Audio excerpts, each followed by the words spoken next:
Okay. So shall I start? All right. Good morning, everybody. Welcome to the sessions on managing stress and building resilience. I hope you are all ready for this talk, and some of you may be going through stress, or some of you may not be stressed or trying to avoid stress, and some of you are just here to listen and to acknowledge that stress is something that we all need to deal with, especially at work. All right. Now, I always refer to stress as a silent killer in our workplace. Now, if you are aware of it, it lurks in the shadows, depleting your energy, sacking your concentration, shaking your confidence, and your co-workers sometimes talk about it harshly or whisperingly talk about their stress, and some even, talk about it in the open, but sometimes our bosses and supervisors are in denial that such stress do occur at the workplace. Right? Now, we are looking at some of the statistics. If you look at the statistics, the World Health Organization describes stress as a global health epidemic of the 21st century. As you can see, now, even in Malaysia, in recent years, all right, or in fact, just about 2 years ago, there's a research by AIA Vitality studies that shows workers in Malaysia are often overworked and sleep deprived. And this boils down to the amount of time spent on their work, and sometimes they bring their work home. You must realize that we only have 24 hours a day, and it is recommended that you only work for 8 hours a day and not more. Please remember this, because there are other aspects of your life that you need to focus on besides your work, right? And the other thing is that, and they also found out that 51% of the workers in Malaysia is suffering from one dimension of work-related stress, and 53% getting less than 7 hours of sleep a day, and it is all due to work or overwork. So, in the last couple of years, Malaysia had experienced a threefold increase in mental health problems. Now, especially now during the MCO, all right, working from home is not any better. In fact, I have been told that working from home is even more stressful than working at the office. I'm sure some of you agree. Because for some of us, if we go to the office, all right, it is actually our own time. We don't get stressful at work in a way that we are at home, because at home we have to deal, especially for women, we are the wife, and then we are the mothers, and we have the kids to look after and the household to do. And sometimes we feel guilty when we are all the time, on the screen working from home, right? Yeah. So now let's look at the other thing. The other thing about stress at work. Right? There's another information that I also want to tell you is about a quarter of the employees, all right, with recent research, say that view job as number one stressor in their lives.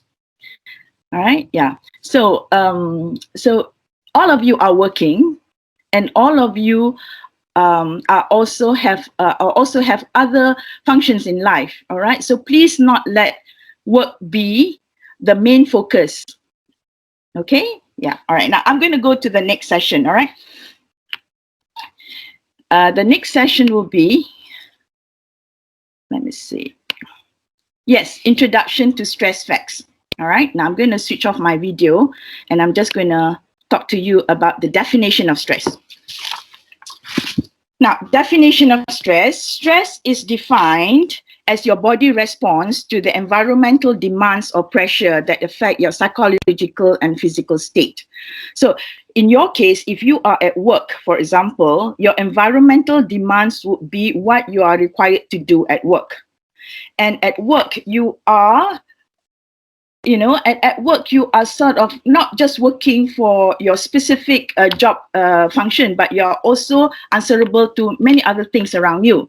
For example, you have your boss to deal with, you have your subordinates to deal with, and then you even have your colleagues. And not only that, now everything is on the computer, all right? And then you also have some technological function that you need to know so that your work becomes smooth. So sometimes when there are glitches between the relationship, between you and your boss or your colleagues, so that could also be defined as a source of stress.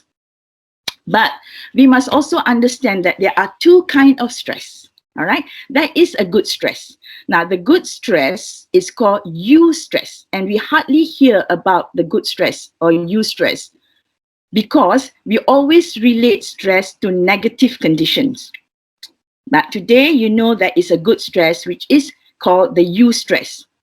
Now, the eustress benefits our health, like physical exercise, for example. You may be, you go for a walk or a jogging or hiking, or to the gym, all right? It stresses your body because you are doing the exercises. But in actual fact, it benefits a lot more because with exercise or physical exercise, all right, your mental capability and ability will function even better. And the other eustress is getting a promotion, for example. Now, many of you are academicians, and even for those of you who are a non-academician, all right, promotion is a good thing, all right? And it is a eustress, a good stress, because you are ready to be promoted, therefore there might be more work to do. Right? For example, if you are doing your master's or you're doing your PhD, all right, getting a master's degree or a PhD, all right, perhaps the journey could be stressful, but once you obtain your PhD or your master's degree, all right, you feel good. So this is the feel good stress. Now, of course, we are all familiar with the other kind of stress. It's distress, all right? Now, distress, I have to repeat this, distress, because there's another word which is distress, which is D-E-S-T-R-E-S-S. Now, let's focus on distress. Now, distress is a stress that is very harmful to us, all right, especially to our health. And it often results from imbalance between your demands made upon us and our resources. Now, when stress becomes bad, then you are distressed. It creates tension. You may not be able to handle it, sometimes, it's just beyond your control because it affects your brain, and the brain sends messages to all parts of your body, so it will affect your health. Now, you must also remember that, our subconscious mind is so important. All right, we have the conscious mind and we have the subconscious mind. So if you are working day in, day out, all right, and you are overworked, you are sending the wrong message to the brain. The brain thinks that you need to work every day. After a while, your brain could no longer handle it.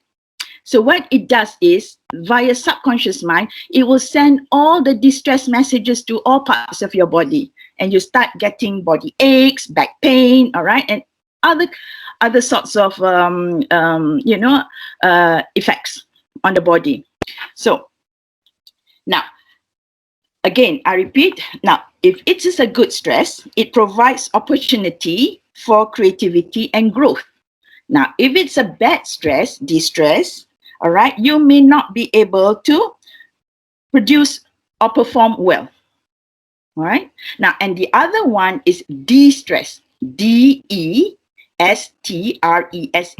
Now, this is when you want to get relaxation from your stress. For example, you go to the spa, you go for a massage, you go for a weekend holiday by the beach, all right? So you get recharged. Then you can come back to work and start all over again. So these are some of the things that we're going to discuss later, all right? Okay. Umu? Umu, I cannot get yes, my madam. Yeah, my PowerPoint balik. You're not seeing your PowerPoint? No, it's coming back. Thank you. Yeah, it's coming back. All right, okay. All right, okay. So, now show conversation. Hi, madam. Sorry. Yeah. Just to let the participants know, if you If you wanted to give your opinion or ask something, maybe we can wait until the end of the session. Okay. Is that All right. all right? Okay. Yeah. Okay. Do you Okay. want to Thank let them you. know? You want to let them know, or I'll let them know? Yeah. I'm letting them know now. Yeah. Okay. Because Yeah. All right. I've switched off my video. Tak apa, eh? It's okay. It's okay. Yeah. Okay. All right. Yeah. All right. Okay.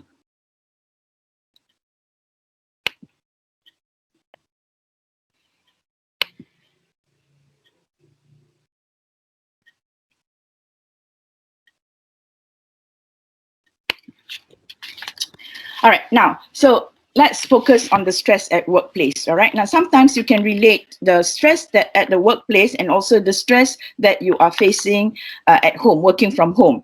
I know some of you are very happy working from home because you're very relaxed. You don't have to go through traffic jams. You don't have to drive to work. You don't have to dress up. All right, but if you're working at home, all right, sometimes you also do have some kind of stress, and we will also discuss this later. All right, so when you have excessive stress, that means you're overworked. All right, when stress at workplace means you're overworked, but it is not necessarily about work. It is also about your relationship with your colleagues and your boss and other factors as well. All right? Now, when you are faced with excessive stress, there are three things that can do to your work function. All right. For example, it interferes with productivity and performance. All right. And it also impacts physical and emotional health and affect relationships at home, not just at the workplace, as also have home life. Because sometimes you bring your stress to the house, and then you come back with such a long face because you're so tired. So it affects your spouse, it affects your your children and whoever is at home. Right. So now it is because of this, because of the excessive stress. All right, let me see. Yeah. All right. Okay, because of excessive stress, it can affect you physically. Sometimes you may not realize that you are under a lot of stress, but if you have signs, all right, for example, in the list below, for example, these are the physical symptoms, because there are 4 different symptoms of stress. Physical symptoms 1, if you have a racing heart, that means your heart is beating very fast, palpitation. All right. This has happened to me when I was working, and I was when I was working, and I actually was experiencing burnout. So I had racing heart. Whenever I go to sleep, my heart start to palpitate, and I told my husband, I think I've got a heart attack. So what happens was, I went. He took me to the emergency, and the doctors say it is not a heart attack because you are a healthy young lady. It could be due to stress. And true enough, actually, I was having a lot of stress at work, almost to the point of burning out. All right. And what I did was I quit my job. But that was not the right thing to do. But I had to, because it was affecting my health. And because of that, I decided to learn more about managing stress. If I had known how to manage stress, I would have stayed on and carried on with the job that I was doing at that time. All right. Now, the other thing is when you have cold, sweaty hands. All right. Now, headaches. Headaches, there are different kinds of headaches you have. You know, I'm not a doctor, but if you experience headaches all the time, it could also be stress related, and it could be stress related to your job. But it could also be stress related to your personal problems. All right. Sometimes it overlaps. Because of stress at work, it affects your personal life. So it overlaps with your personal issues as well as work issues. Now, nausea, upset tummy, constipation, shoulder or back pain. Now, back pain. I remember a doctor told me when you are overstressed, sometimes it attacks your back first. Now, the reason is because you are trying to withhold your stress, and the back pain is like a pillar, macam tiang kan? They are trying to hold back that, before you start to collapse. So that's why you tend to get back pain. This is actually what the doctor told me. Right? So be aware of the signs of the physical symptoms that you are facing. All right. And if you are experiencing any of this in the list, all right, that means you are going some kind of symptoms of stress. And, do something about it. All right. And we will also discuss that later.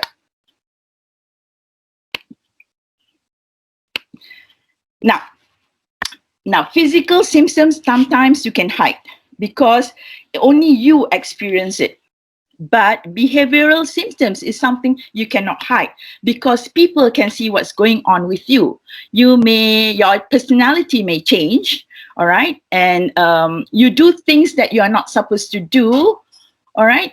Because you want to finish the deadlines or you want to, achieve your goals, right? And this is all related to work. So for example, you tend to work longer hours. Now, remember I told you, all right, you only need to spend 8 hours of work a day. Okay, 8 hours. Remember, we have only 24 hours. 24 hours. So only 8 hours should be focused on work.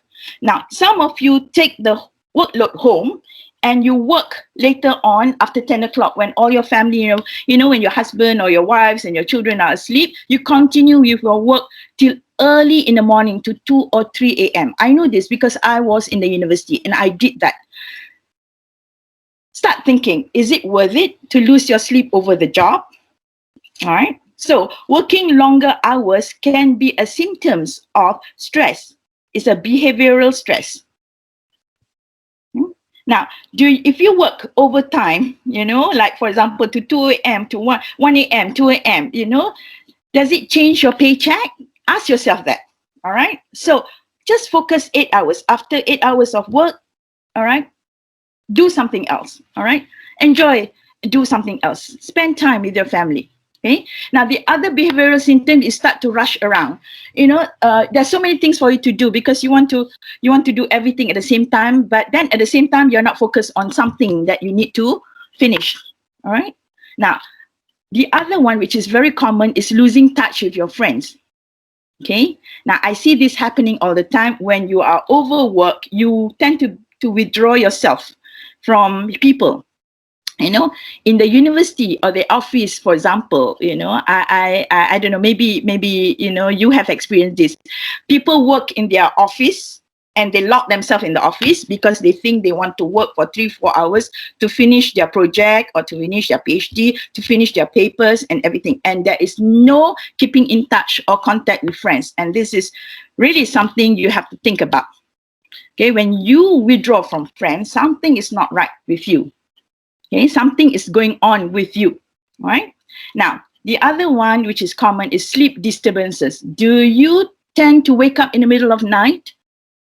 All right, now think about it. If you are under a lot of stress, you tend to wake up exactly at the same time at night. For example, 3 o'clock, you automatically wake up. Or 2 o'clock, you automatically wake up, and you start thinking about what you need to do at the office. Now, this is dangerous. All right, because this could lead to what you call an anxiety attack. Now, because you lack sleep, you become exhausted. Now, there are different degrees of tiredness. When you are tired, that's fine. All right, you can rest, you can take a power nap. But when you are exhausted, excuse me, when you are exhausted, which is a stronger degree than tired, then sometimes even rest will not help.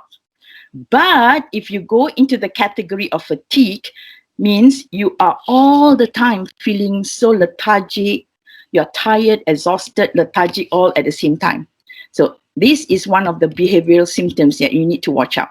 And perhaps, it's not just for yourself, even if you notice this in your friends or your family members, maybe you need to help the person, all right? And weight changes. Now, weight changes is interesting.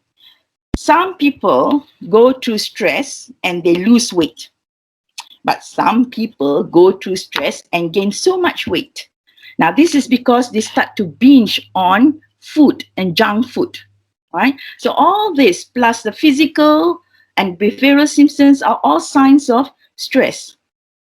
Okay. Now, so we have physical symptoms, we have behavioral symptoms. Now, let's look at the cognitive symptom. Now, cognitive. Excuse me, I need to have a drink. Now, cognitive has got to do with your thoughts, your mind. All right. Now, this also can be very serious. Even though you have so much to do and you want to finish everything at work, all right? But you find that it is hard for you to concentrate. Not only hard for you to concentrate, you tend to forget things sometimes. Not only you forget things, you begin to start worrying about things, unnecessary things. So because of this, you start to have difficulty processing information. And when this happens, you have negative self-statements because it actually affects your thinking. All right. Now, it's in the mind, you know. Yeah, your mind no longer grow, meaning that you see we have a fixed mindset and a growth mindset. So it becomes so fixed on your mind that it's affecting, the way you think and so on. So this is cognitive symptoms. Now, at work, cognitive symptoms could be about worrying too much about things, especially for those of you who are perfectionists. All right. Now, perfectionist wants to do everything to the T. All right. Now, that is not necessary.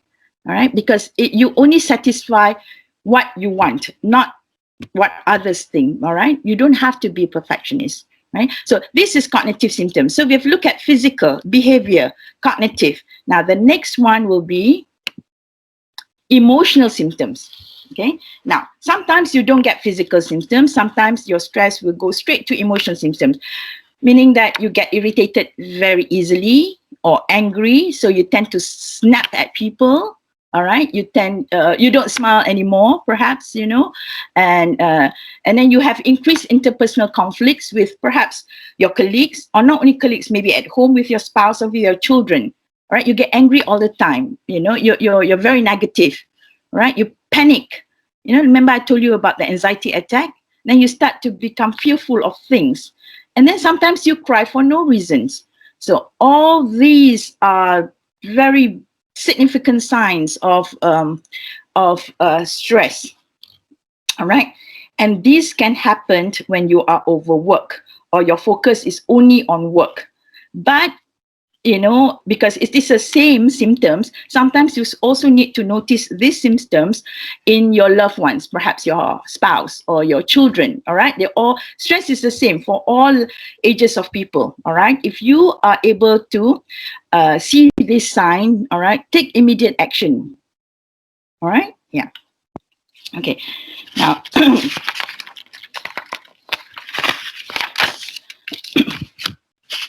so how many of you have experienced any of these symptoms at work or at the moment? All right. So if you do, then you know that it is symptoms of stress. All right. It is not heart attack. It is not something. It's something that you need to get out of it. Put your work aside for a while and start doing something else, which is completely different than the work, so that your stress level will come down to the ordinary. Every one of us has stress issues. All right. But the degree of stress is important. Okay.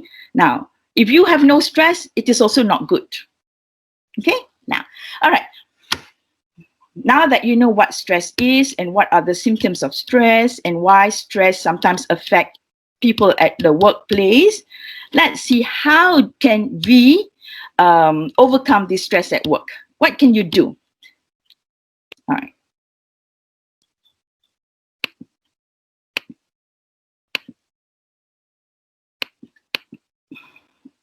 Umu. Hello, Umu. Hi, madam. Yeah, I cannot press the next text. Wait, let me see. Maybe yeah. Okay. Let me do this. Okay. I got it. Yeah, I got it. Thank you. Okay. Yeah. All right. Yeah. Thank you. All right. Now, if you have any questions, we will wait until the end of the sessions to ask me, or you can even write it down. All right. Yeah. Then I'll try to answer response to them later. Now, there is one method that is a lot of people, especially professionals, behaviorists, tend to introduce to people how to manage stress. And it is called the 3 A's for managing stress. Now, this is very interesting because not only can you apply this at work, you can apply this personally, or you can also apply this in your relationship to avoid stress or to lessen stress. Now, the first thing is altering. Alter. All right? Alter. Ubah suai. So what you can do when you want to alter your stress is something that, it is actually a decision that you have to make. All right? Okay, you want to avoid or lessen stress. Now, what do you do in a certain situation, for example? Now, every day, for example, just for example, all right, you have a project deadline. Okay. Now, your project deadline is due. For example, your project is due in 2-3 days. All right. Now, and you start working on it. All right. And you find that every day you are not able to finish it. And you think that you will not be able to complete it in 3 days. Okay. So now, if you start thinking about it and you want to catch up with the project and you want to stay back late at night, or you want to do it after work, then your stress level will increase. However, if you want to avoid stress or lessen the stress, you need to alter. All right? You need to alter the situation through your action. Okay. First, you can do what you call problem solving. All right. Now, if the project is a teamwork, okay, reach out to your team members. All right. I don't think we can finish this in 3 days. Okay. Can we extend it to 2 days? All right. You communicate with them, or you communicate with the person. You alter the time from 3 days to 5 days. All right. And then time management. Work on your schedule. All right. Day 1, what do you have to finish? Day 2. And I know many of you who are doing your master's or PhD do have time management or schedule on whether you want to finish chapter 1, chapter 2, the data collection, and so on and so on. All right. Need to plan ahead. You need to organize and you coordinate. All right. So you are actually altering the situation to lessen your stress so that you are able to achieve your goal. But sometimes yet people with the schedule and so on, they still feel, that they are under a lot of stress to complete the project. Now, the problem here is not so much the stress. It is you or us. We procrastinate. So be careful. Procrastination sometimes can lead to major stress issues. All right, procrastination. So it's all about altering the situation and then to meet your goals. All right, so that is one way of looking at how to manage your stress. All right, now, number 2, going back to personal issues, for example. All right, you have a friend who is always stressing you out because she keeps on whining and complaining. Now, how do you alter the situation? So instead of spending half an hour to 1 hour having coffee with us, alter the time. All right. Now, you need to spend only 10 minutes. Limit your time, 10 to 15, because otherwise it will drain your energy. All right. So this is what I meant by trying to alter the situation so that you can reduce, all right, your work stress, or you can reduce the stress, or you can reduce, spending time with the person. All right. So that you feel better and you feel calmer. Right. Yeah. Now, the next one, remember 3 A's. We have altering, and then we also have avoiding. Now, avoiding is totally removing yourself from the situation. All right, avoiding. Now, either you remove yourself altogether from the situation, or you can figure out or think about how not to be there, for example. All right, now, okay, altering sometimes requires 2 things. That means, number 1, you need to recognize some of the stressful things that you are actually going to face. For example, if you have a meeting, all right, and then you are required to attend, but at the same time, the person, perhaps one of your colleagues there might, cause you stress because he or she will be complaining about the job that you're going to do and things like that, So what you can do is to avoid the stress. You may not want to attend the meeting, but you can go and see your supervisor or your boss before the meeting and explain to them, all right, why you cannot come. There must be some ways that you can avoid it. Okay. Now, the other thing is sometimes, you can avoid doing something by saying no. All right. You have so much in your hands. There's so much on your plate. You're required to do this, you're required to do that. And I understand at the workplace, if you're a good worker, you tend to get more job to do. People tend to rely on you for so many things because you're just a person that can carry on the job and can complete the job, with no fuss. All right. But sometimes you need to step back and say, okay, I don't need this anymore. It's not necessary. All right. So you need to walk away. All right. Say no. Okay. Or what you can do is, all right, instead of you having to be responsible for the job all on your own, all right, request for a partner to do it together with you. Okay. Or a team. If you have a group, then you can delegate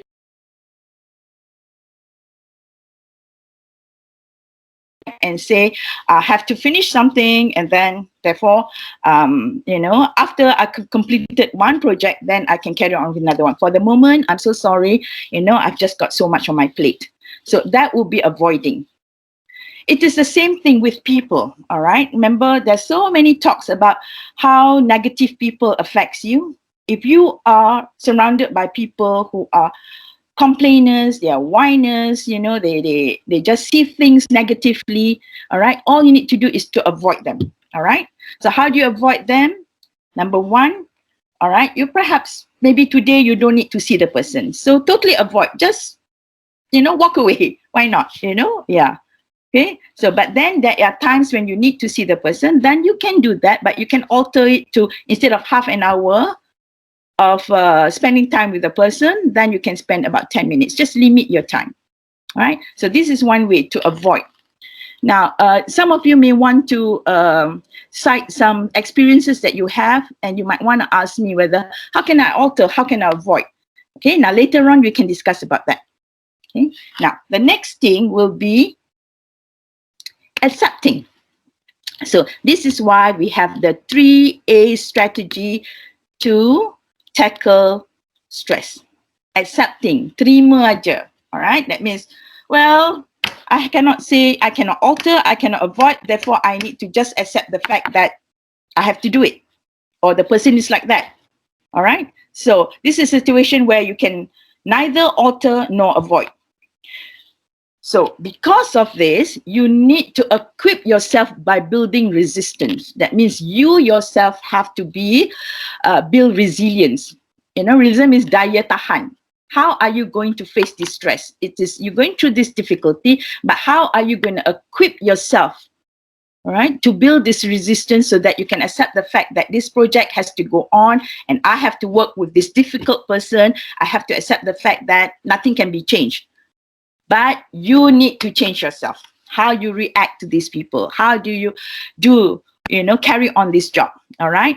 Now, for your resilience, you need to have proper nourishment. That means you eat well. All right. Take all the supplements, vitamin C, vitamin B. All right. These are all anti-stress, supplements. Change your attitude. Don't be so serious about matters. All right. Change your attitude. All right. Listen, and then if it's not necessary for you to, remember for life, all right, just let it go. Okay. Now, the other thing is that build a solid support system at work. That means you have colleagues and friends who can help you out. All right. Okay. And of course, all right, practice relaxation techniques. Now, your breathing is so important. I have practiced this. Before I start work, I will do some breathing exercises. Just inhale through your nose and exhale through your mouth 3 times. Try now. Okay. Inhale through your nose and exhale through your mouth. Inhale through your nose. Exhale through your mouth. All right. And then smile and then relax. Especially when you are confronted with difficult people or a difficult situation. All you need to do is breathe 3 times from your stomach and then exhale through your nose and then smile and then relax. All right. So now going back to the 3 A's strategy to tackle stress. All right. So this strategy can be applied to any stressful situation. All right. You can alter, you can avoid, you can accept. Okay. All right. Now, let's go to the next slide. All right. Now, okay, these are some of the things you can do. But before I discuss about other ways to eliminate stress, now one thing that you can do, all right, okay, is workplace. Now, I don't have this in my slide, but if you just listen to some of these ideas. Now, these ideas have been repeatedly recommended, all right, by counselors, and behaviorists, cognitive behaviorists, specialists, and so on. All right, when you want to work at the office or at the moment at work, you need to have what you call a workplace wellness. Now remember, it is the workplace wellness, meaning that where you work, there must be wellness, meaning that it's comfortable, it's conducive. Okay? Now, your workplace should support your sustained well-being. That means when you are sitting there working, all right, that means you are able to sit there comfortably with no distractions. All right. Now, hard work needs balance to be sustainable. So there must be plenty of small things that you can do to make your working environment conducive. Now, this is highly recommended that you have some plants, or you work by the window where you can see something greenery. All right, the trees or the plants. This is important because your brain switch from the screen to greenery. So this is a little break that your brain needs. All right, so have some plants. All right, you all can Google, on the internet, plants, indoor plants that help you breathe better air, or something like they call it the snake plants, for example. All right, so have some plants at home. Okay? Now, this is so that your workplace wellness is guaranteed. All right. Now, and then maybe what you can do is position your table by the window so that you can have a little distraction to look outside. All right. Okay. And then you have to have a bottle of water. Do you all have a bottle of water with you now? Now, this is so that you can be hydrated. Every 2 hours, have a sip or have a drink. This is very important, all right? Because water makes 2/3 of your body content, all right? And it helps to deliver oxygen to various parts of your body, especially the brain. So always have water by your side, a bottle of water. Now, if possible, have some natural light, all right? Natural light means the light from outside. All right. Don't work in a space or in a room where there is no window, because it will not. It is not good for your thinking. All right. Yeah. Okay. Yeah. Thinking or your mind. All right. Have natural light so that you are more alert, and then you become more enthusiastic about doing your work. Okay.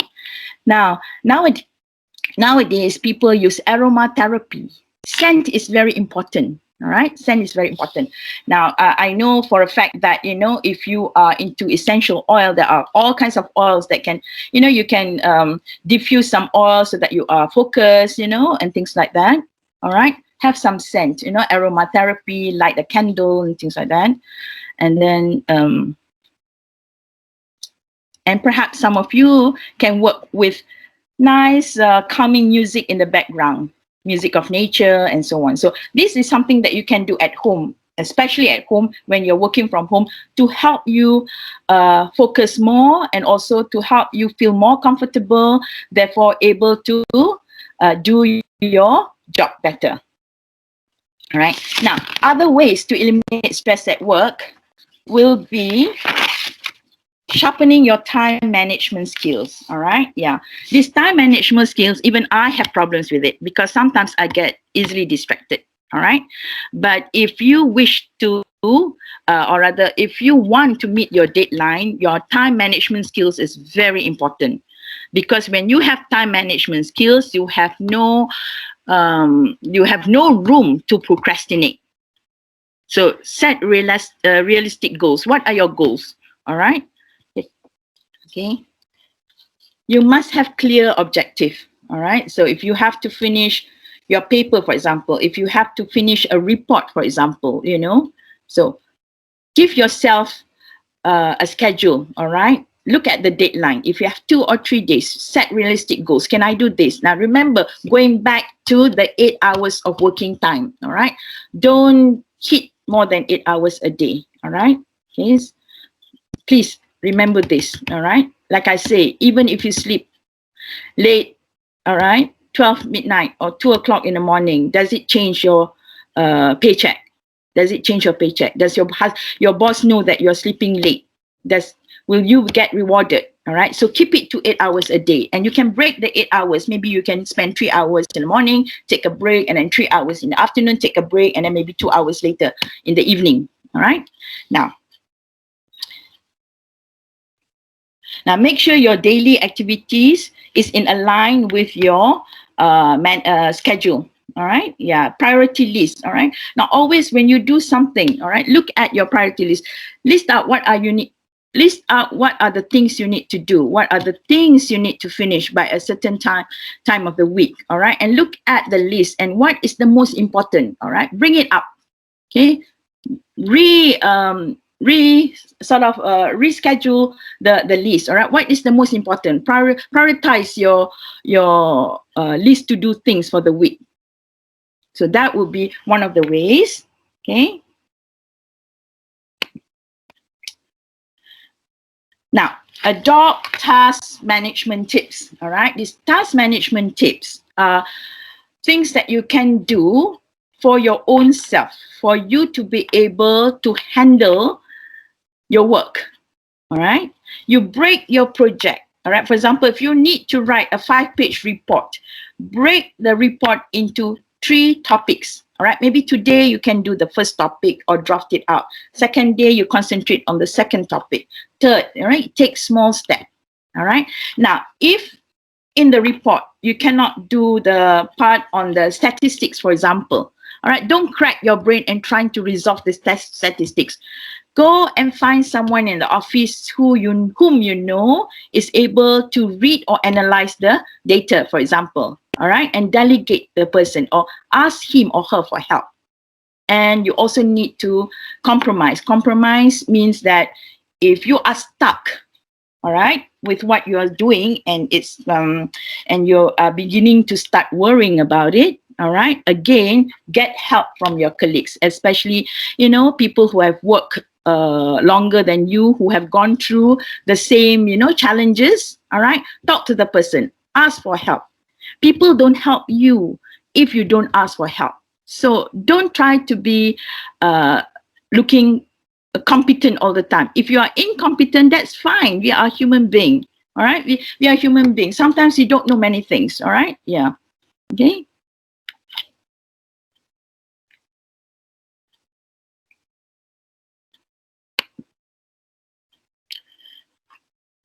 Okay, the other one is to keep your perspective. Right.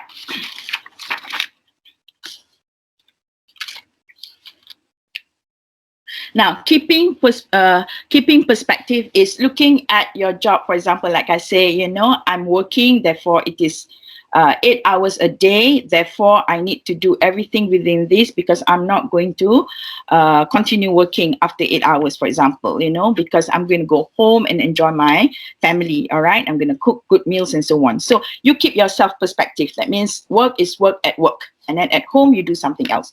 But I understand some of you will be asking yourself, now, what about now when I'm working from home? All right. I can't keep this perspective because my kids are there. Perhaps my husband is also there. And some of you may have your mother-in-laws or your mother in the house. How do I keep perspective? All right. So then you start to schedule.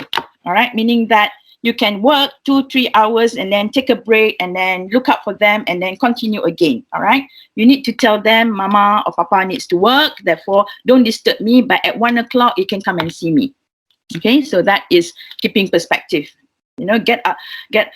Keeping perspective.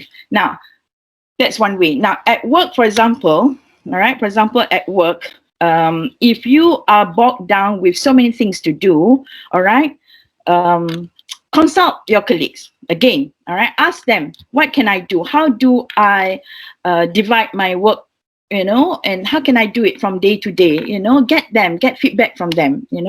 Now to get feedback from the right person or your trusted colleagues is also important. Now, not just anybody at work, somebody that you can trust. All right. So start building new satisfying friendship.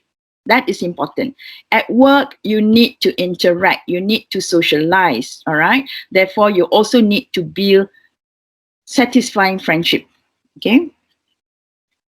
You need to develop, all right, friendship with co-workers, not only because you can work together at work, but sometimes to also get them out of work and then spend time with them. All right, so this is very good. Okay, people who withdraw themselves from people will not be, that's not healthy. All right, human being, we are meant to socialize. All right, so that's why during this MCO there are so many cases of people going through depression. All right, especially older people and also school kids. All right, because they are no longer able to connect with their friends. Now, of course, you may say, oh, we can connect to social media. That's different. All right, that's different. All right, you cannot laugh together, you cannot smile to one another, you cannot share secrets and things like that, and have a gig in. Okay, so build satisfying friendship at work. This is so important. All right.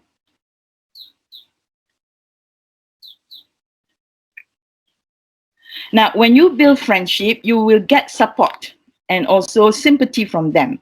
Okay? Now, the other thing is that remember to take breaks. Now, taking break every now and then, especially after 2 hours of sitting and looking at the computer, you really need to have a break. Right? Yeah, because otherwise your brain just cannot take longer. For example, right now I am giving this talk. All right, now how do I take a break? Because my computer is by the window, so I look out to the greeneries. All right, so that is little short break that I can do. Okay, now take a break. And lunchtime, for example, if there's a lunchtime, get out of your room, get out of the office. If you don't want to go to the restaurant to have your lunch, just sit outside the office, have a different scenery. All right, that is taking a break. Now, sometimes, you don't overcommit yourself. If you can't do it, again, like I say just now, is to avoid, say no. Don't overcommit yourself. All right, yeah. So this is ways to not just lessen your stress, it's also to avoid the stress, all right, that will affect your health and your mental, condition.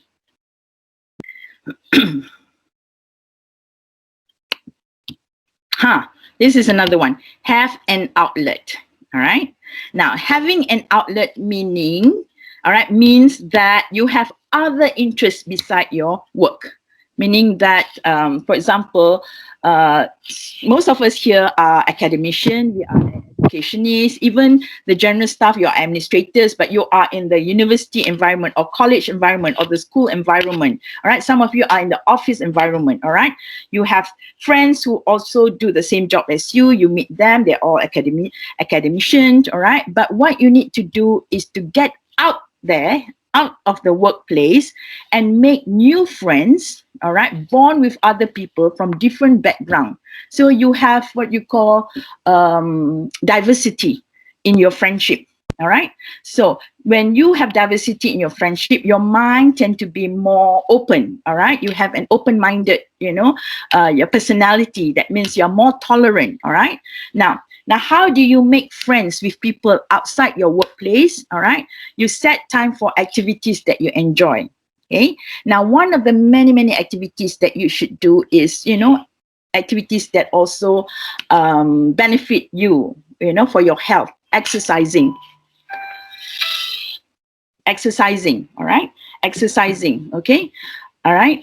Maybe you can have a group of walkers, you walk together, or you join a Zumba class or a line dance, all right, or you go to the gym, all right, or you have other activities like bird watching. There are new groups. There are many new groups now that form what you call the bird watching activity, all right, and then maybe voluntary work, help to feed the homeless, the urban homeless.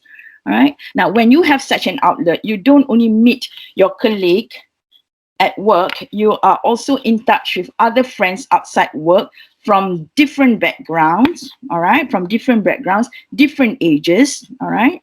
So therefore, your mind will be, your horizon will be definitely expand, all right. So this is an outlet that help you to tackle stressful situation at work, because you have other outlet. Outlet is very important. So now the next one is, of course, create a balanced schedule.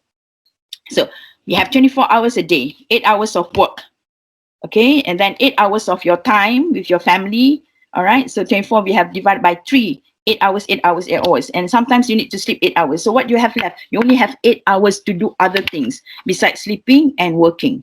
All right. So that 8 hours is for you to spend your time with your family. All right. Create bonding. All right. Spend time doing activities. All right. Then you might want to watch a little bit of TV. Don't watch TV the whole time. All right. Nowadays we have Netflix. Sometimes Netflix have 2, 3, 4 seasons, and you want to finish all the seasons in one day. So you end up being a couch potato. So that's no good. All right. That's no good.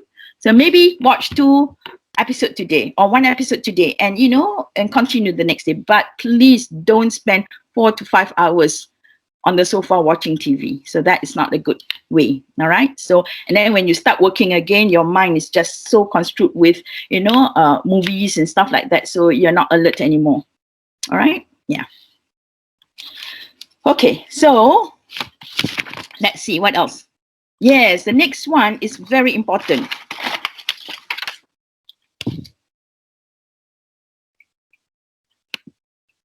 Right. Break bad habits that contribute to workplace stress. All right. Now, this may not be your bad habits, but be observant and look out for those bad habits at work.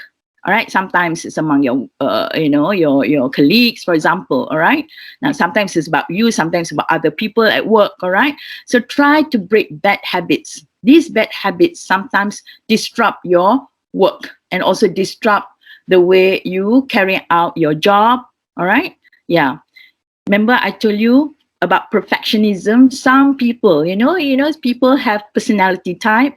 And if you are a personality type A, all right, tend to be a person who is a perfectionist. All right. So everything must be done well. Everything, Now, resist perfectionism, because perfectionism does not bring benefit to you. Maybe in the beginning, but eventually, if it's accumulated perfectionism, sometimes it disturbs you, because you cannot accept the fact that you fail or you didn't do it right.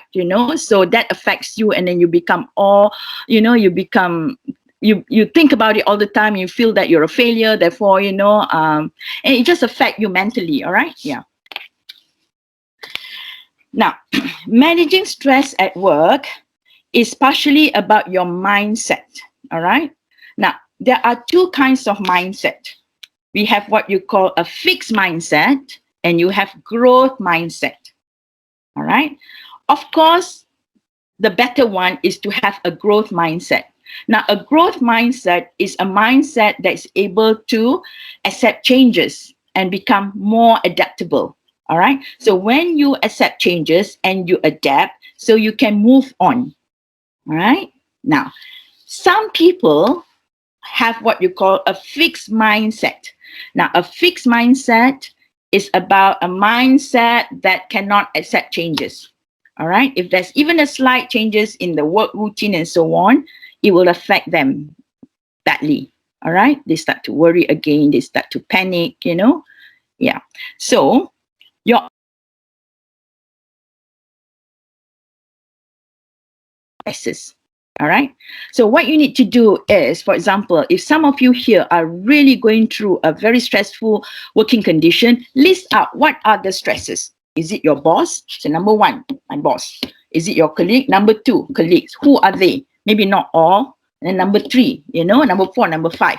And look at this list of stresses and see which stresses can you handle first. Start to eliminate the stresses. Try to, you know, not just eliminate, try to manage the stresses, you know, lessen it. How can you do that? You can go back to the 3 A's, stress management strategies. All right. Yeah. Okay. Now, sometimes, like I say, you know, if you are a perfectionist, for example, you know, and you desire to be perfect all the time, it can really spike your stress. All right. Yeah, that's one.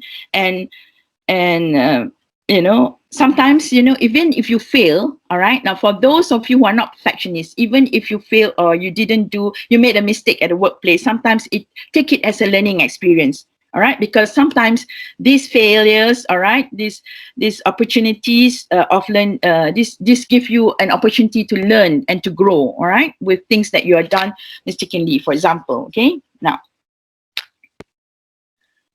the other thing, of course, you know, think positively. It has become cliche. Everybody would say, oh, please be positive. You know, sometimes you just use the word for the sake of using the word, all right, but it is important to actually think positively about your work. When you like your work, automatically your brain sends signals to all parts of your body, and then they start to even show, you know, likeness to what, you know, you're doing. All right. So if you start thinking the moment you get up early in the morning, you know, you get up and say, I don't like my job, you know. So you start the day by giving, you know, have this a statement to yourself and say, I don't like this job. So the whole day you will not be liking doing what you need to do at work. All right. So you need to think positively, you know, and when you think positively, for example, it is very much related to expressing gratitude. All right. Thankfulness. Bersyukur. Okay. So thankfulness, meaning that, oh, at least I have a job. A lot of people during the MCO has been retrenched or has been, you know, let go. All right. But at least I have a job to go to. All right. So think positively, and when you think positively, it is very much related to gratitude, all right, and thankfulness. All right, yeah, that's one. Don't try to control the uncontrollable. Oh, this is also something that, you know, some people, you know, for example, wants to take control of everything. All right. Now, and if you're part of their team, you know, sometimes you also get affected because they want to be perfect, they want to control everything, but they delegate the work to you, all right? And then you have to meet their demands. So this can be very, very stressful, all right? Now, try. If you can't control, say it out, all right? I can't, all right? I can only do this much today, all right? Okay, I only need, oh, sorry. All right, I can only do this much today. Now, the other thing that is important is, because sometimes, you know, remember, sometimes something that you cannot control is actually something that you really can't, because it is beyond your control. All right. You know, if you are waiting for a report from overseas, for example, all right, and it is not coming and you need to do the report by tomorrow, okay, but it is based on the report from the professor from overseas, for example, you know, it is not coming yet. So why are you worrying about it? You know, so let it go for a while, all right, until the report comes in. Then only you focus on what you are supposed to do, all right? Now, the other thing is look for humor in the situation. Okay, this is important. Have a good laugh. You know, have an environment where people can laugh together, not at each other, but together. And also people who are very generous with their smile. Smiling is important, all right? So this helps to make the work environment more conducive, all right? A happier place to be in, all right? Okay. Now, clean up your act. Now, clean up your act means if you have been if you have been doing bad habits, for example, then start to clean up your act. That means delete, try to forget. I'm not going to do this anymore. All right, I'm going to start to be more organized. For example, I'm going to make sure that my working table is always clean and it's all in order, for example. All right, because when you come back to work the next day, if it's in order, you're ready to work. All right, so bad habits really contribute to workplace stress. All right, now, okay. So we will go next. So these are some of the things that you can do to lessen your stress at work or to avoid stress at work. All right. Now, next. Now, some of you here may be the boss, or you may be the supervisor, or you may be the leaders, all right, or head of departments. Now, how can you reduce stress at work? And not only for yourself, but also for the people that you're working with or your subordinates, for example. All right. Now, be humble enough to consult your workers, all right, your lecturers, tutors. Okay. Ask for their opinion. Communicate with them, if not all at the same time, one-to-one. All right. Start to be more empathetic. All right. Meaning that you put yourself in their shoes. All right. And then you understand why they are reacting that way. Okay. Then you communicate with them. Okay. Now deal with workplace conflicts in a positive way. All right. Never embarrass a coworker or your subordinate. All right. Okay. That's very, it's not a good thing to do. All right. Because, you really have to save face, for example, Now, you also give them opportunities to participate in decision making that affect, the jobs or the work that you're doing. All right. Avoid unrealistic deadlines. This is something that many of you have experienced. All right. Deadlines. Tomorrow, today at 9 o'clock, you'll be getting a text to say that you have to submit things tomorrow by noon. All right. Oh, that's just so much to handle. All right. Now nowadays it's not unlike 10, 20 years ago when you don't have social media. All right. We go to work, we come back at 5 o'clock and that's it. Nobody disturbs you at work. At home. All right. But nowadays, because of the social media, all right, you are connected 24/7. Unless you choose not to entertain it. Meaning that when you come back from work, either you switch off, or you just don't entertain the request by the people at work. All right, and then you can open your WhatsApp again, all right, or your email again tomorrow at 8 o'clock. Can you do that? I don't think so, because many of you are so dedicated to your work, all right, to the point that sometimes you don't realize that it's affecting your health, like it did for me, many years ago. All right. Now, as a leader, all right, as a supervisor, as perhaps a coordinator, clarify your expectations with your workers, your employees, all right. And then, for example, offer rewards and incentive. It can be mini rewards. For example, you can buy a tray of donuts and bring to work, for example, or you can submit their names for the best worker, for the year, and so on. All right. Yeah. So this can be very helpful. And then employees, all right, need to be, employees want their leaders to show appreciation. It's not so much about the money, the salary, all right? If your leaders show appreciation, they become very motivated.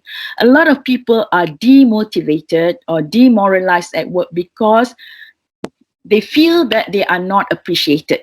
All right. Yeah.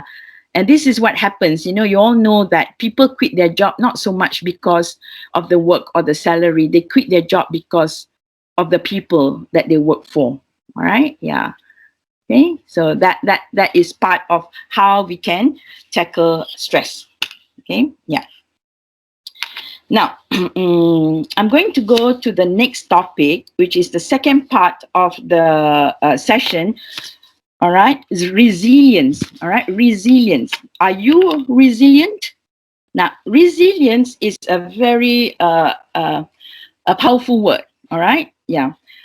Sometimes people are born, all right, and they are born resilient because they have gone through hardship when they were brought up. They are, they have gone through hardship, perhaps through poverty, perhaps through, through a living condition and so on. So they become resilient. So they are able to tackle difficulties.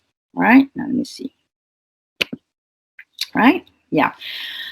People become resilient when they have their own personal experience of going through difficulties and hardship, and they are able to counter the challenges and able to bounce back. All right. Yeah. This is how, the whole idea is when you can recover quickly from your hardship or difficulties. So this is resilience. So when we are talking about stress, sometimes the stress that you experience can help you build your resilience, as long as the stress is not affecting your health. You get it? All right. Yeah. As long as the stress does not affect your health or your mental capability or emotionally, sometimes that helps you to become a more resilient. Daya tahan. All right. That means you have gone through difficulties. Therefore, whatever challenges you are faced, you are able to tackle it. You know what to do. All right, to overcome the difficulties. So this is resilience. Now, stress and resilience always come hand in hand. All right. That means if you are able to overcome the stress, all right, you become more resilient. All right. Now, sometimes it's not about poverty, it's not about hardship, it's also about your personal experiences. If you've gone through death of a loved one, for example, you become more resilient. All right. Or if you've gone through relations breakup like divorce, you become more resilient. All right. So all these are challenges in life that makes you stronger, makes you resilient. All right. Yeah. Okay.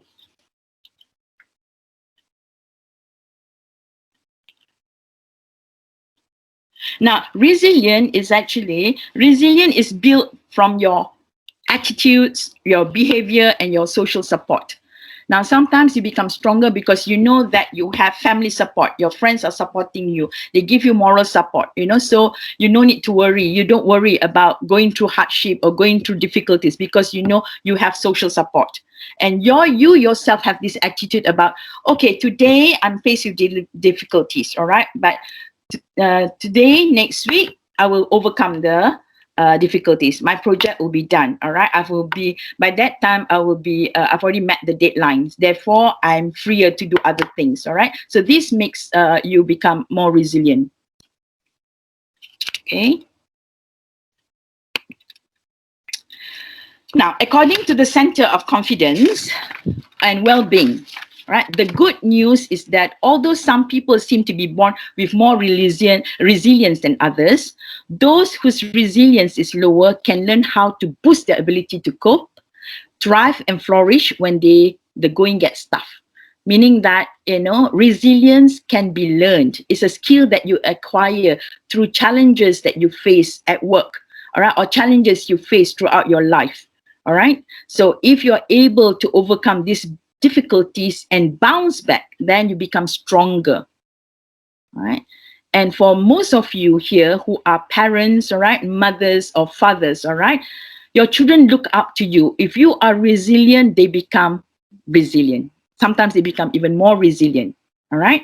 But if you are weak, all right, they will not be able to become resilient. All right. They actually look up to you to see how you tackle difficulties. All right. Yeah. So if you're weak, you tend to become, stressed, and then you just sit down and whine and complain. All right. Your children notice this, and subconsciously they absorb these attitudes. All right. And therefore they will not become resilient. Yeah.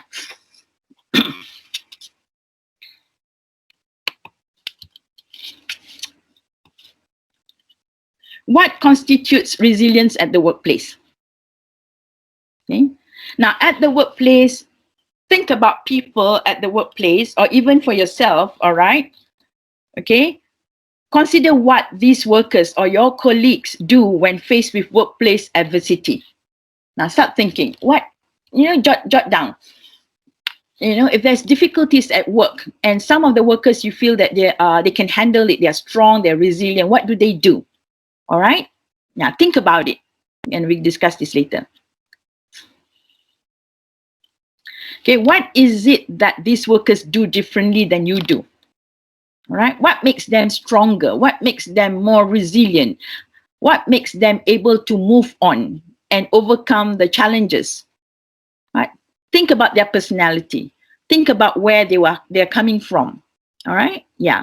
So you can see the difference between these workers and those workers who cannot handle it, and what they do is always complain, or whine, complain, or whine about everything's negative at the workplace. All right? So look at these two categories of colleagues at the workplace. If you're lucky, you will have only the first category because they're all happy and have happy and enjoy their work if you're lucky. But in some places you have people who are just so negative that every little things, they only see the negativity. All right? Yeah. Right. Now the difference is, okay, next we'll look at the difference between these workers and people who are not resilient are this. All right. What do they do? Now, number one, they build strong connections and relationships with others at work. You notice that people who are resilient are people who get along with all types of people at work.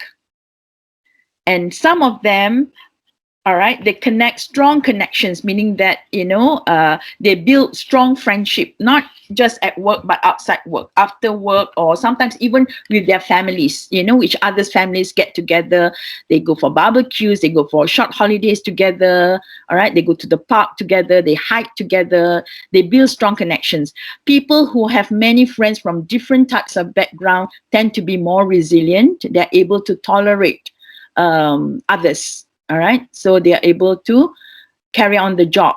All right, and they're also able to go through difficulties because difficulties are just temporary, and they always get support from strong connections that they build at the workplace. All right, yeah. Now, the other thing about resilient workers, all right, or colleagues who is resilient, you find that they help another person to achieve success.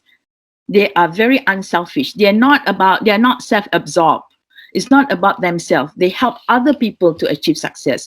They help other people to improve their job, improve their work. So these are resilient workers. They have nothing to lose. They help other people. They have social support at work, personal and professional networks. All right. Now, resilient people tend to be people, like I say, who have lots of friends in different categories. They have friends from work. They have friends from school. They have friends from the university. They have friends from their hobby clubs, Yeah. So these are resilient workers because of their connection with all the different types of people. They are just able to accept challenges. All right. Yeah, so these are what resilient workers need to do. And you can become resilient by building strong connections, all right, and helping other people to achieve success and have a great social support at work, all right? If you don't, why not start now?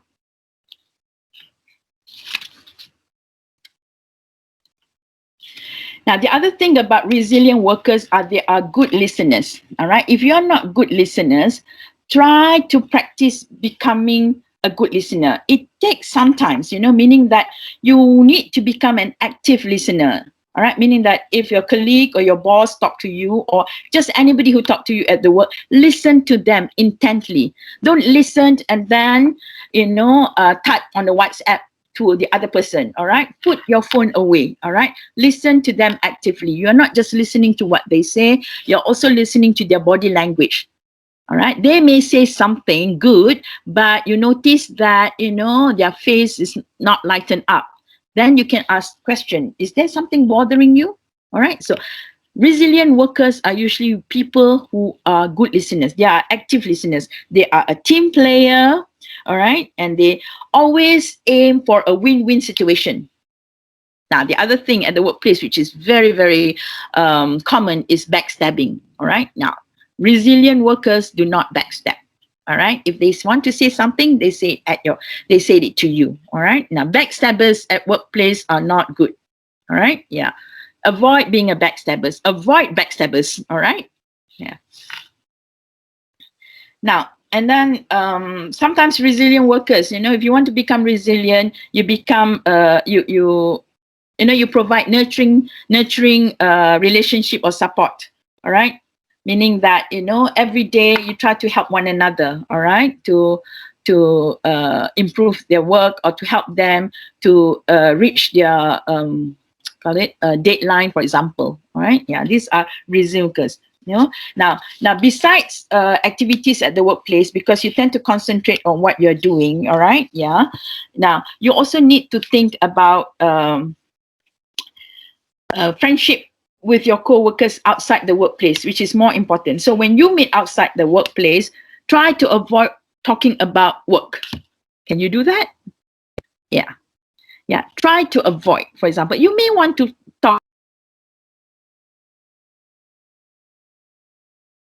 It is just a continuity of what you did at work and outside. So, that is no break for you. All right. Now, instead, what you do is you can talk about other things, share recipes, talk about food, talk about travel, Now, at the moment, maybe because of the MCO, you can't travel much. All right. Yeah. And also you can't meet your friends, but maybe you can chat or call one another. All right. And then start talking about, something else other than work. All right. Now, you can, later on when there's no longer a pandemic or all of you get vaccinated, for example, and you're allowed to meet one another. All right. Go out, walk together, laugh together, and, be generous with your smile. All right. And then be more resourceful, for example, Yeah. So these help you to tackle stress at the workplace. Definitely. All right. Yeah. In university, working condition can be stressful because you are surrounded by the same people doing the same work. All right? Yeah. You are surrounded by people who are all stressful because they need to finish their PhD, they need to finish their masters, or they need to fulfill their KPI, for example. I know some of you here, you are here to join, the session. I don't know, maybe not 100%, not all. One or two of you, because you are required to fulfill 15 to 20 hours of training or course or listening to your talk. All right. Yeah. So, it depends on what you want to do, and then to make you feel happy or to make you feel contented, for example. It's all about your action and your choice. All right. It's all about your action and your choice. Okay. Now, the other thing about how you can build resilience is to build trust with others at the workplace. All right. Meaning that you need to trust your colleague. All right. Don't breathe down their neck to complete a job. Don't micromanage. All right. Yeah. Micromanage is not good. Okay. Need to trust others at the workplace to fulfill their job requirement or to finish what they need to complete. And then after that, you can come back together and discuss the whole thing. All right. Don't call them. Don't WhatsApp them every now and then to say, are you done? Can I have it? Give them a deadline, for example, yeah, okay, by tomorrow morning or next tomorrow morning we can meet. Now, people who are resilient, people who are strong, tend with good attitude, positive attitude, tend to manage stress effectively, not to become overwhelming and detrimental. All right. So they can manage stress effectively, that it will not affect their health. All right. They will not affect them emotionally or mentally. All right. They are always authentic, true to themselves. They are not pretenders, they are not pretenders, meaning that they are very genuine. All right. They're not pretentious, meaning they pretend to be whom they are not. All right. And they always stay inspired by even little things that they see positive. All right, they can be inspired by a worker who helps someone else. They can be inspired by the Grab worker who come and send you the food during lunchtime, and then say, see how hard he works. He has to, ride on his motorbike under the sun, but still it is a job. You become inspired. And here I am in a room, air conditioned, cold, and everything is nice, So they become inspired, even little things like that. So these help them to build a resilient personality or good, attitudes, all right, that you can motivate others. Okay. Right. Okay, now how do we boost resilience at work? Ways to boost resilience at work. All right. Now, in fact, how do we boost resilience at work even when we are at home? All right. Now, remember I told you about your mindset. Now, mindset is very important. You need to start adopting a growth mindset. All right. A growth mindset means you are open to changes. Right. You're open to transformation. You're open to new ideas. Right. So you need to take a positive stance at work. Positive stance means you need to be more energized. You need to have a good energy, feel good energy at the workplace. All right. You need to be motivated. Okay. Take positive stance means you need to be able to adapt to adversity. Adversity means challenges, difficulties. All right. Yeah. And you will need to have a sense of control. All right, sense of control. That means you are able to do the thing because everything is within your control. And you also need what you call vigor. Vigor means an attitude where you're not easily dampened, all right, by changes or ideas. All right, vigor means, now it is actually a capacity to maximize your effort at work so that you build resilience. You need to be interested, all right? When you are at work, show enthusiasm. All right. Now, if you're a boss, if you show enthusiasm and compassion, now automatically the people that work for you also will show the same attitude, the same motivation and enthusiasm. Especially, for example, if you give a talk, for example, you need to show that you're interested in the talk. So you need to be energized. All right. Yeah. So, that constitute to a positive stance at work. So when people see you energized, motivated, inspired, they become just as just the same. All right. It's about mirroring a person's attitude, a person's behavior. All right. Yeah.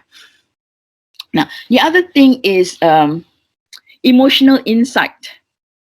Now, how do you boost resilience at work? All right. Now, if it takes only one person, all right, to do this so that it will become contagious, meaning that, if you have an emotional insight, meaning that emotional intelligence, that means you are kind, you are helpful, all right, you are empathetic, you are aware of the surroundings, so other people will just be the same. But if you show selfishness, all right, self-absorbed, all right, then other people will become territorial. They will not share their job. They will not help you to do the job with you. All right. Now, and again, the other thing is balance. Remember balance. All right. Balance is about achieving work-life balance. You have work, you also have life. There are different aspects of life. Work is just part of your life. All right. So if you're able to achieve work-life balance, is important. So if you finish work at 5 and therefore you need to go out and exercise, for example, all right, even if you have not finished what you are doing, put it aside, go for a walk, all right, and then come back and look at it later. All right. Don't tell yourself, I'm only going to walk only when I finish this. I'm only going to spend time with my children if I finish this. No, it's too late. All right. Sometimes, you regret it. All right. Yeah. A lot of people say, I'm only going to travel or I'm going to go to places like this when I am retired. That's when I have all the time to myself. But believe me, when you're retired, something other things might crop up. All right. And you don't postpone what you want to do. All right. Yeah. You have a life. All right. And it is up to you to make your life interesting. All right. And you achieve work and life balance. That's very important. All right. Yeah. So that is some of the ways to boost resilience at work. Yes. Now, the other thing is spirituality. Now, spirituality helps to reduce the impact of adversity at work. Now, when people talk about spirituality, we always think, the first thing we think is religion, all right, which is true, all right. If we have religion, that means, we're Muslim or a Buddhist or a Hindu, we always believe in the higher power.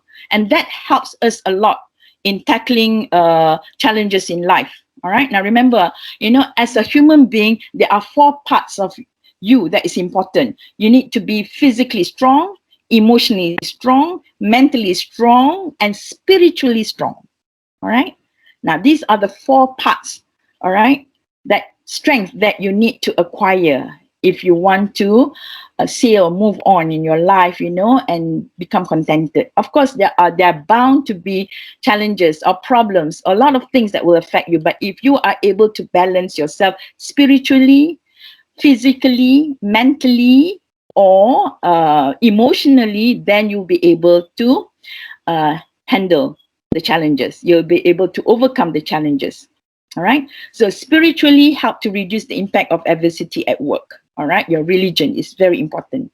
Okay. Now, see, because when you have religion, all right, or if you believe in something that is of a higher power, then whatever difficulties that you are faced, sometimes it's beyond your control.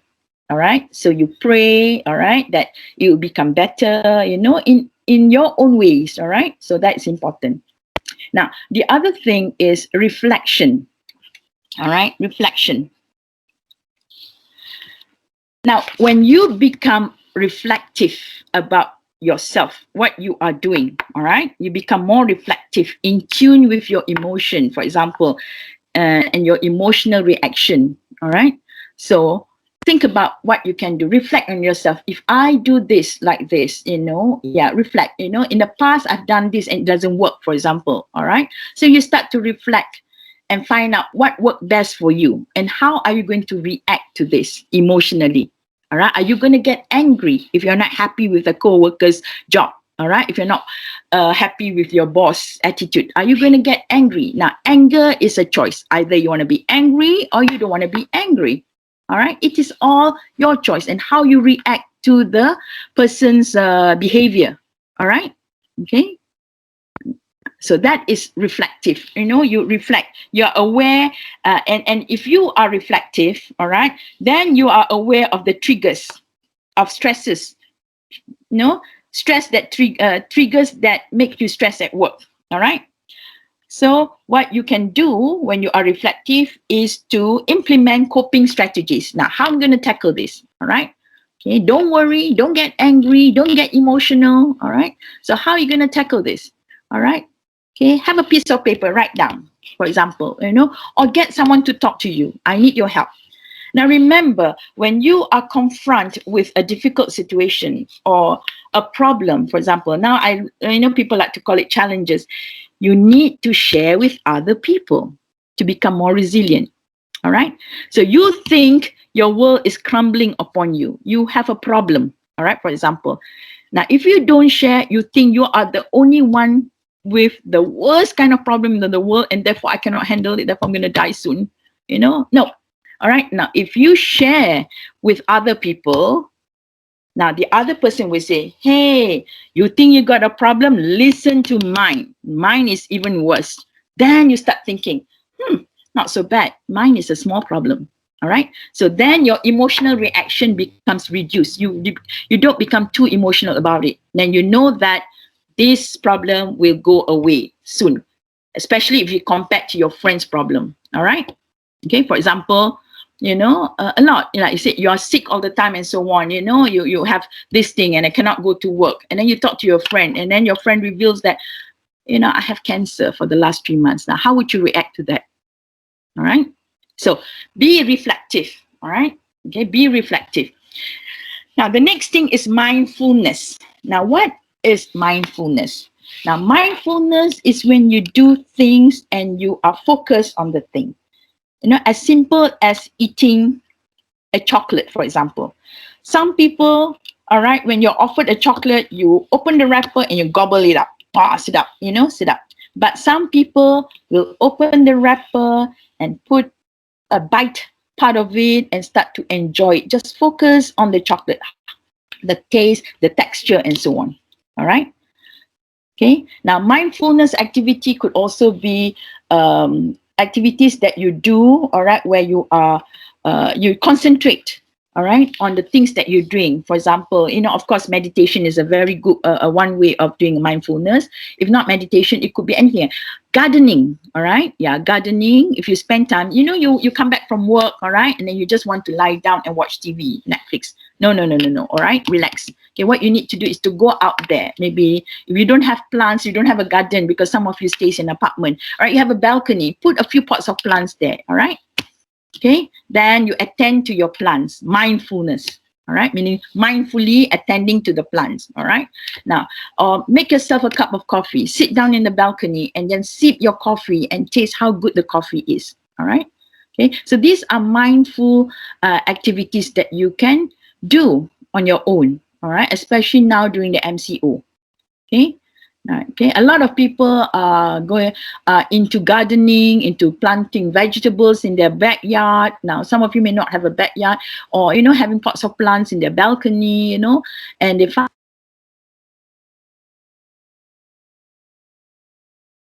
one of the mindfulness activity that you can participate.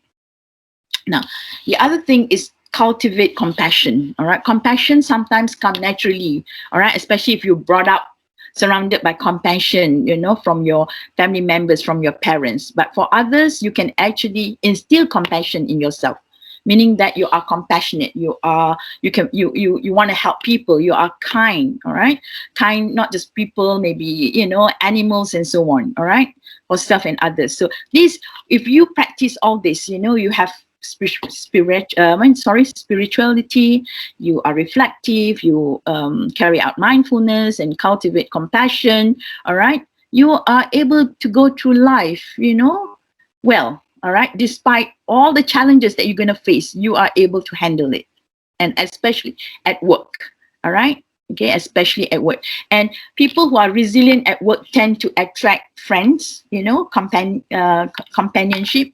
People are always eager. People love to spend time with you because they know that you are open-minded, you are tolerant, you accept adversities, and diversities as well.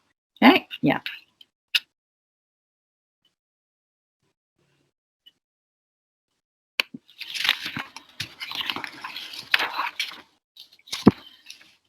Okay, now we're looking at a job burnout. All right.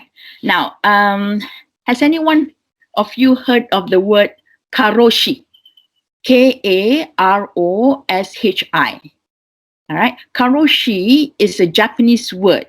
All right. It's a Japanese term which means death by overwork.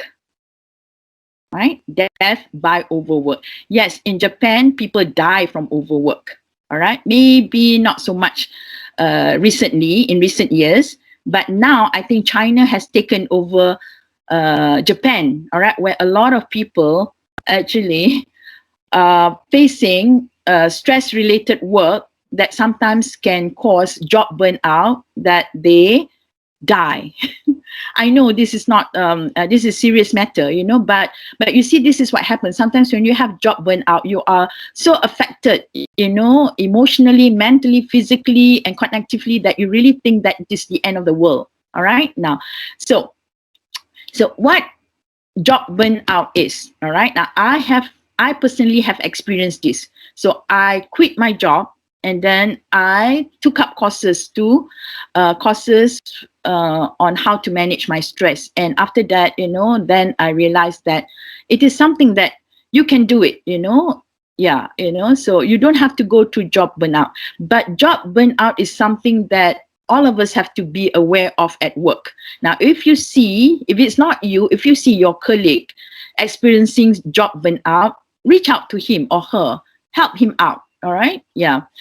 Now, it is a special type of work-related stress. It is not just stress. This is really overstress, something that the person himself cannot handle. Or if you yourself are experiencing it, like for example, I did, what happened is it started to affect my me physically, my health especially. I had a small tumor and it became big and I had to go under surgery, then I had to be hospitalized. And then I realized that, I cannot go on like this. Otherwise, I'm going to have a short lifespan, So what I did was I quit my job and focus on other things. And within 6 months, my health came back. And I became well and my mind became so clear, there's clarity and so on, Then I realized even the doctors say this is definitely work-related stress that caused you all these, illnesses, And then after that, I started to nourish myself with good food. I started to exercise. And then within a year, I was back, back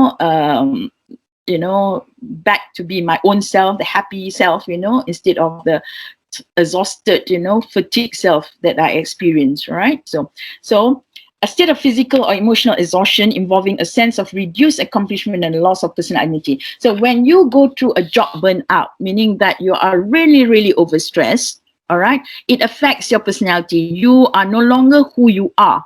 You become totally a different person, all right? Sometimes you yourself don't admit it, but people around you, all right? Your friends at work, your friends outside of work, especially your family, start to notice that you have become different, all right? You have become, you are not yourself anymore, it's affecting you. It's all because your mind is so much concentrated on your job, trying to do the best you want to be, but at the same time, it's affecting yourself, all right? So watch out for these signs, all right? Job burnout.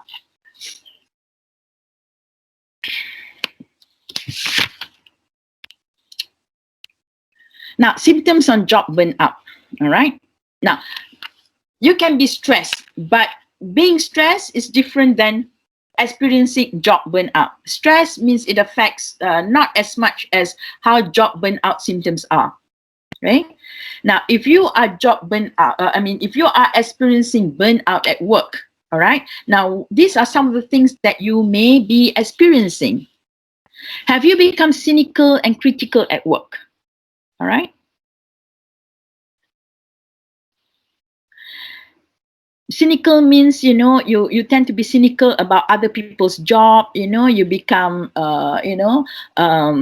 then you complain about other people's work, and then, or you victimize your colleagues, and so on, all right? So, and then everything is wrong around you at workplace, all right?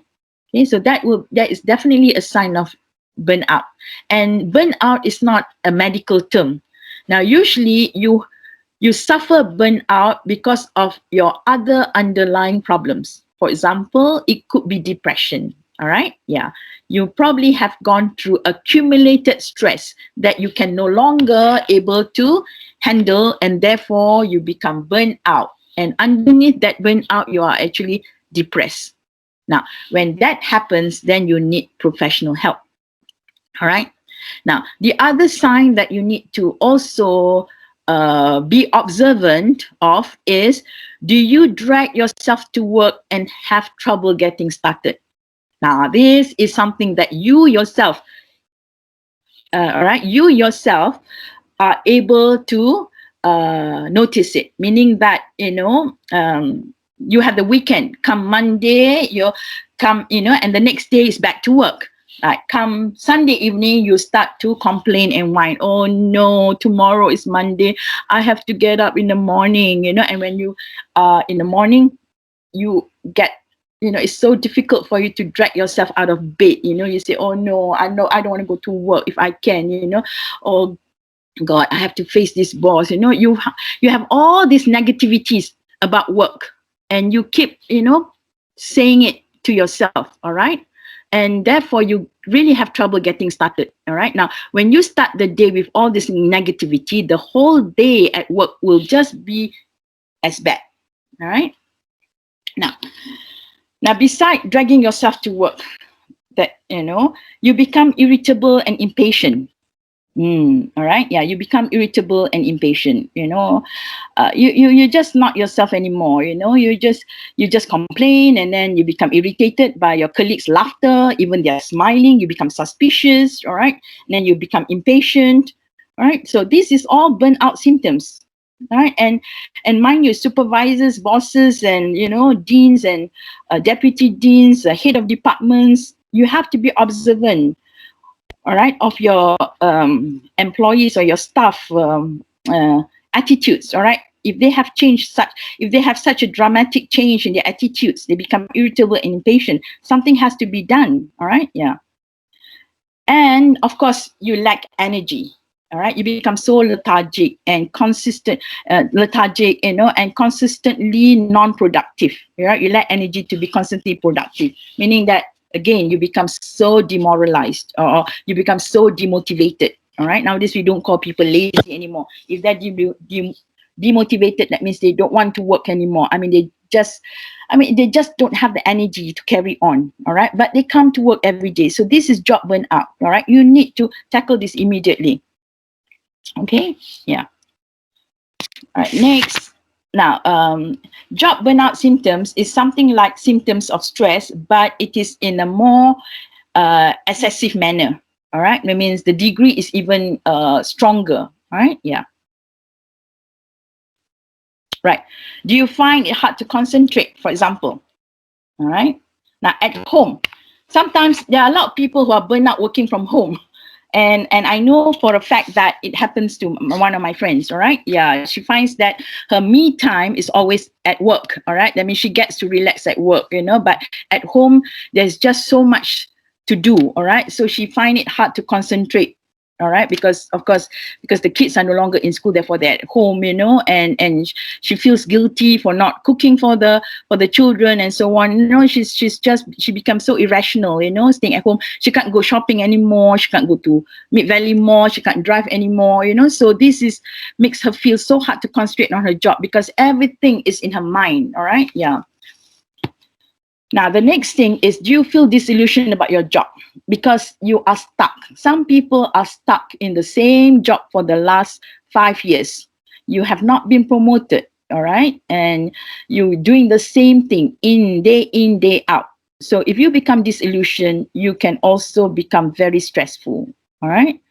Now, besides that, are you using food, drugs, or alcohol to feel better? This is also, some people, they need a temporary escapism from their stress, all right, or from the problems that they're facing. So they turn to food. They binge on food, especially junk food, and then therefore they put on weight, right? A lot of people tend to binge on food and therefore, start to put on weight, all right? And they think that they tell themselves that, I'm just one of those people who just cannot lose weight. But in actual fact, they use food to overcome their stress, all right? And of course, the younger generation sometimes turn to drugs or even alcohol to feel better. But all these are just temporary escapism.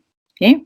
Now, in fact, if they start using, all right, they start binging on food or using drug, alcohol, their they become even worse, all right? Yeah, it is not just affecting them, their health, but also, again, their connective capabilities, their emotions, and as well as their physical, okay? Now, have your sleep habits changed? For example, you wake up in the middle of the night for no reason, all right? So that's also something that you need to watch out. All right. Now, are troubled by unexplained headaches, stomach or bowel problems, especially constipation or other physical complaints. So all this contributed to excessive stress. And most of this excessive stress are due to a working condition. All right. Yeah. Now, you just need to be aware of all this. Okay. Yeah.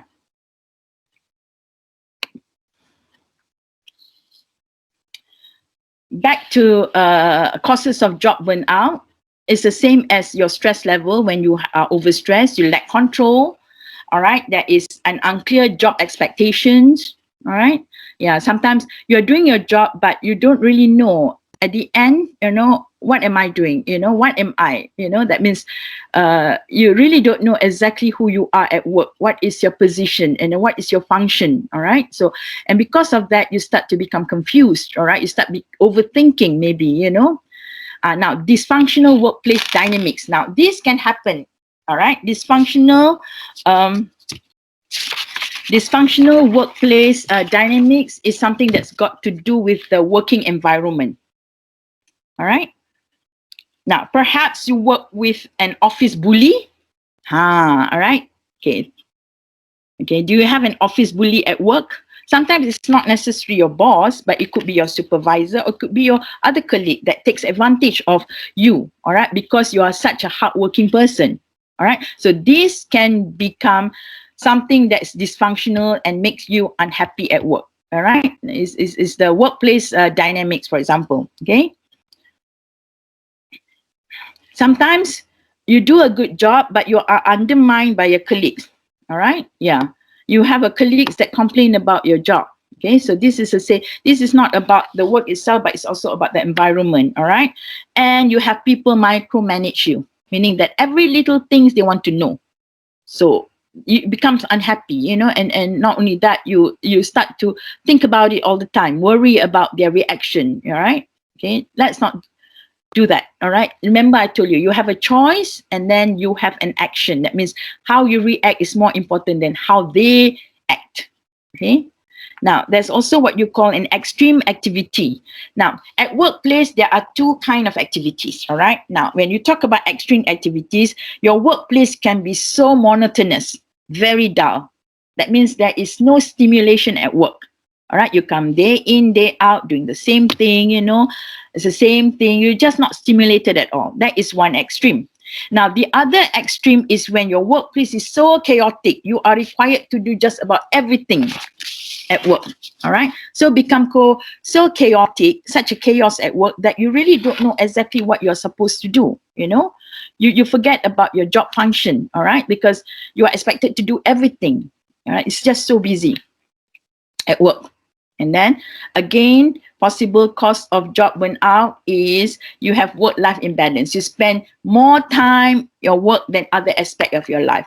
So if you're supposed to spend 8 hours or less on your job, you tend to spend maybe double. All right. You spend 12 hours a day working. Oh, that is very dangerous. All right. Now, if you work 12 hours a day, all right, and if you work 55 hours a week or more, eventually you're going to get burnt out, definitely. All right. So you see, you just need to work. If you work 8 hours a day, and let's say you work 5 days, 5 times 8, you're only required to work 40 hours a week. But I know many people are working way more than 40 hours. Some of them are working 55 hours or more. So this definitely will contribute to your stress level, very high stress level. And eventually, if you don't change this, you will definitely experience job burnout. All right. Now, burnout is not just affecting you, but remember, when you are burnt out at work, it will also, all right, affect your family, your relationships with your family, relationship with your friends. All right. Just about everything else. All right. Remember, you have other functions in life. It's not just about working. All right. Okay. Some of you are a mother. All right. Some of you is a sister. All right. Some of you are a good friend. All right. And everybody else, all right, sometimes, want to spend time with you. But if you keep on spending time on your work, you have no time for others, then this is what you call a red signal, a red flag, Yeah, it's a red flag. So because eventually, whether you like it or not, definitely it will affect you as a person, your personality especially. All right? Yeah.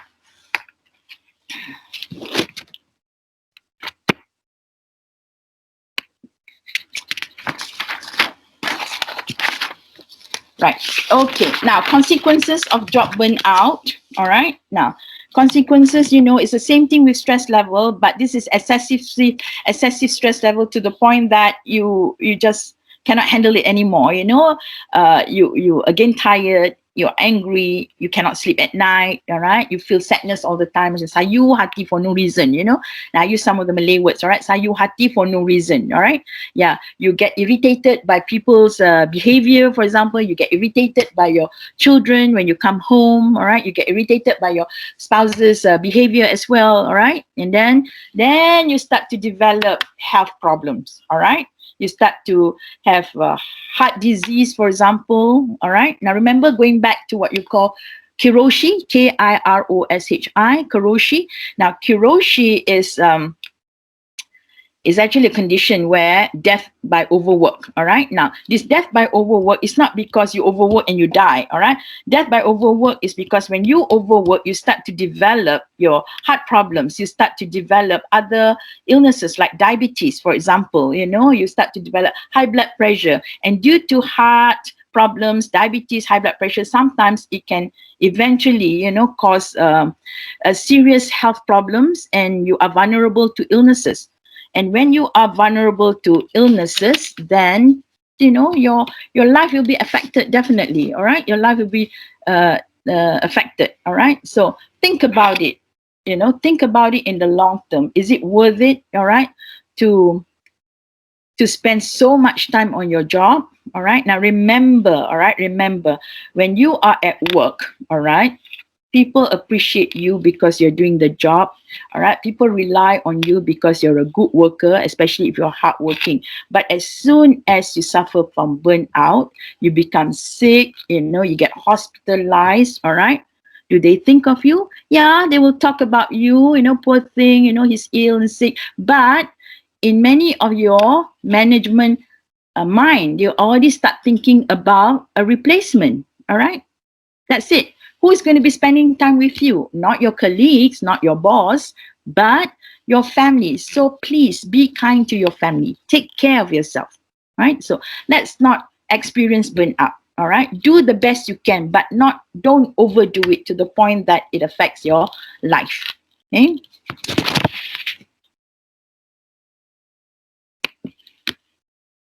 Right, handling job burnout. Now, you need to take action, all right? Now, how do you take action?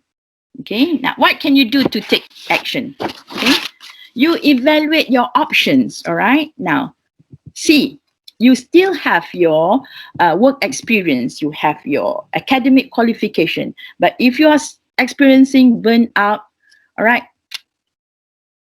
take a break, all right? Perhaps talk to your boss, or perhaps, you know, if you want to go to the most extreme, you know, option, you can actually leave your job, all right? Take a break, leave your job, and start thinking about doing something else, all right? Yeah, that would be one very extreme, you know, strategy that you can take, okay? Now, otherwise, seek support immediately, all right?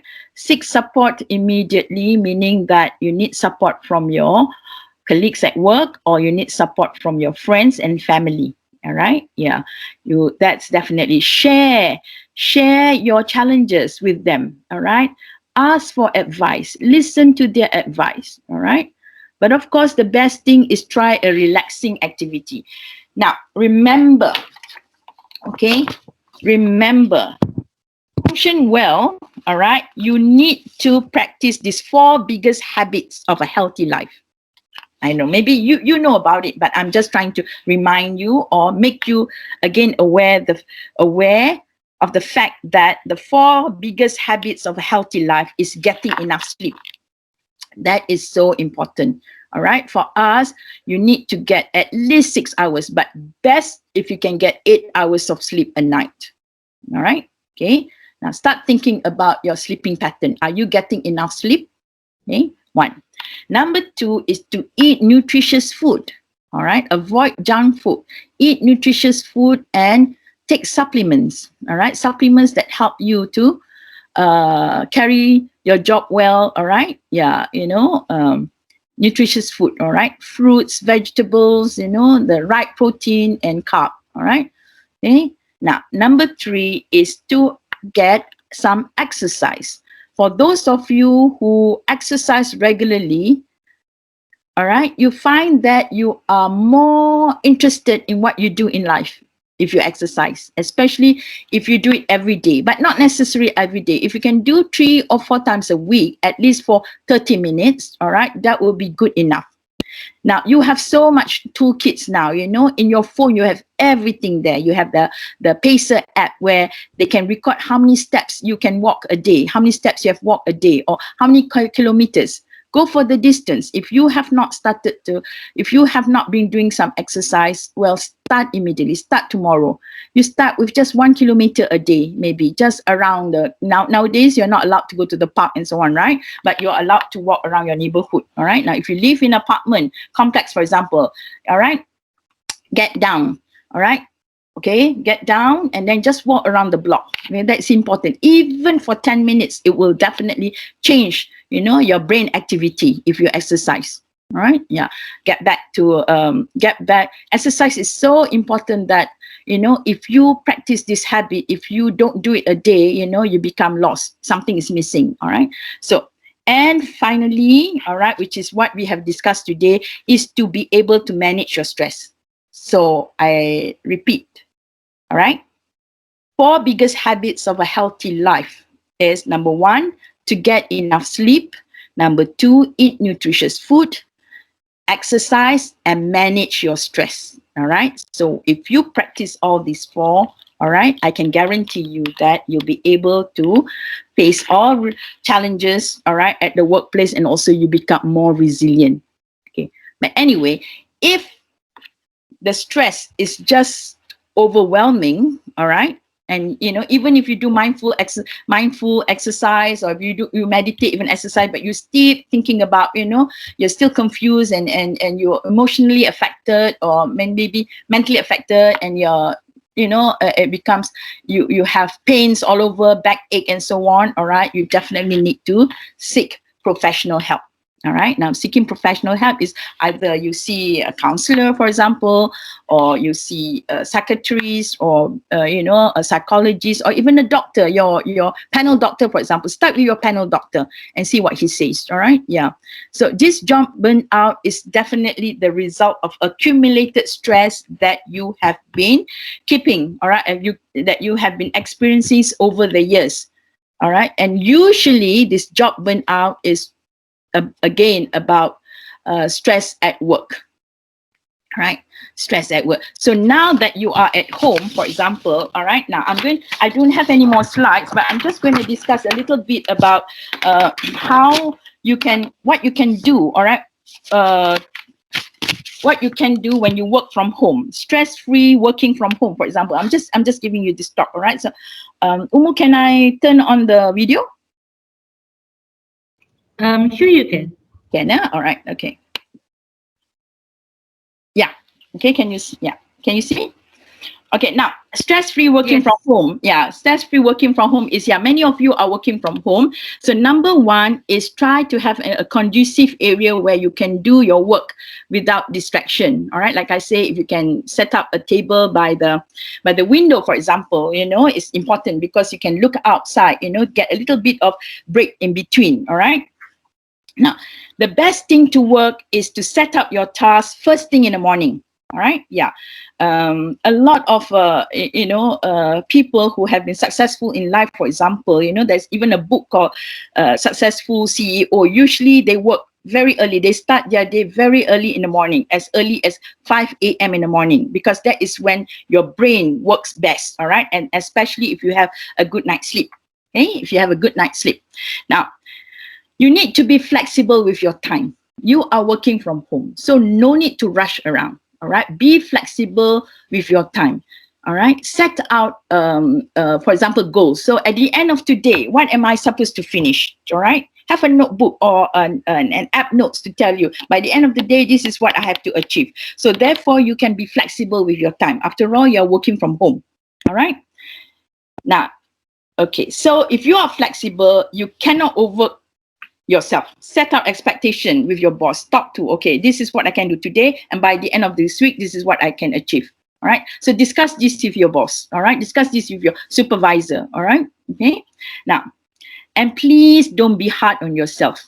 All right. You are at home. Don't be hard on yourself. All right. Just relax. All right. So while you're working, perhaps you can switch on the music, or get, if you can light up a diffuser, all right, with a nice scent, all right, in the working environment, that would be very helpful. All right. Yeah. Now, create routine. So if you have to spend your day working from home, so every day for 5 days a week, remember, don't spend more than 8 hours a day. All right. Be flexible with your time. All right. You can break the 8 hours into 4 parts, for example. All right. So in between, you can also look up for your children, or, prepare lunch and so on, or cook. All right. Yeah. So now, going back to infrastructure, meaning that you need to have a workspace which is away from your family members.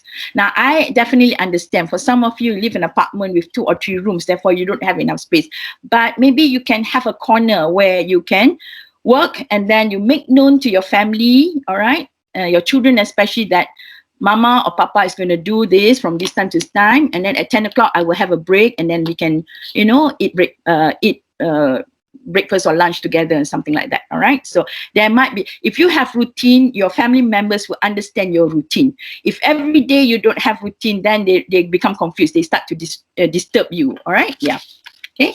Now, the other thing is, take breaks, small breaks in between. Remember, up to 2 hours only on the screen. After that, take 20 to half an hour break. All right. Yeah. Take 20 to half an hour break, and make sure you drink water. All right. Drink a lot of water. Must be hydrated. All right. That's very important. Okay. And you also need to make time for social interaction. At the end of the day, after 8 hours, either you bond with your family, or if you don't want to bond with your family, give your best friend a call. All right. Chat with her. All right. Chat with him. Give a call. All right. Yeah. Actually talk on the phone. All right. Or video call one another. This is important because you need to interact with people. We human beings are created to socialize with others. All right. We cannot isolate ourselves for too long. All right. We can go bonkers. All right. Yeah. Okay. Now, ways to get over monotony of working from home. All right. Now, there are many ways that you can incorporate activities into your morning routine. All right. Now, you can drink coffee in the beginning, but please don't overdrink coffee for the whole day. If you have more than 4 cups, that's not good, because at the end of the day, you can't go to sleep. All right. So maybe you can start with coffee, and then you drink tea or juices, or just plain water, which is very good. All right. Good for your skin, good for your brain, good for the whole system in your body. Okay. Yeah. Now, again, exercise. Go for a walk. After 8 hours, at the end of the day, please, you need to move. If you don't walk, at least go around your house. All right. Do some sweeping, for example. Okay. Sweep the garden. All right. Sweep the house. Mop. All right. So this is part of an exercise that we can actually do without even go outside to walk. Okay. Yeah. You practice this. All right. You practice this and become part of your life, right? Part of your daily routine, which is important.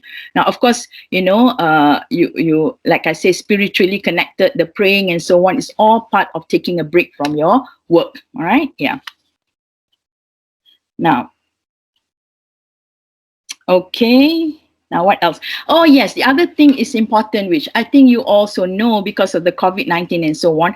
Sunlight is so important. All right. For now, sunlight is so important. It is best if you can go out between 8 to 10 o'clock and get yourself some natural sunlight. All right. So this is a source of a very good amount of vitamin D. Right, that will also help to regulate, the system, your organs in the body. All right, or otherwise you have to take a vitamin D supplements, for example. All right, yeah. And what else can I? Yeah, that the important thing is that you have regular breaks from your screen. All right, that is important. Have regular breaks, and then movement is important. Drinking water is important. Eating nutritious food and having a good night's sleep. All right. So these are some of the many ways or strategies that you can apply when working at home, or in fact, working at the office, all right, when you go back to work at the office. And then one of the other things which I really want to remind you is to have friendship at workplace. This is also very important. All right, when you have friendship, if you create a strong bonding and friendship at work, it definitely will, you will definitely be able to overcome stress and difficulties, because you have the sympathy, support, and empathy from your friends and even your bosses sometimes. All right, yeah. Okay, now that is as far as the top is from me today. All right, so going back, it's all about managing your stress. Number one, okay, how do you manage your stress? Using all the tactics, tactics, and the 3A, the three A's approach. All right, which is alter, avoid, and accept. All right, and other tactics as well, which I've discussed. All right, now, and then how to be resilient. When you can overcome stress, you become more resilient. All right, now when you are more resilient, you are able to handle difficulties, challenges at work. All right, and then now if you are not resilient, then you may suffer in an excessive stress that will eventually make you experience job burnout. And this is the dangerous level. When you are faced with burnout, then it will also definitely affect you, your personality, and also your health. Okay, thank you very much. All right, now if you have any questions, perhaps you can ask me now. Okay, Umu. Hi, thank you, Madam Fauziah. Okay, for the participants, I have enabled your mic and camera.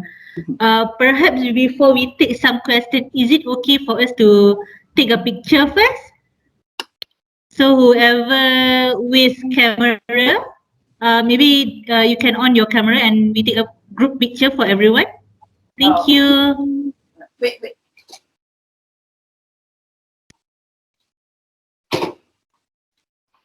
Okay, wait.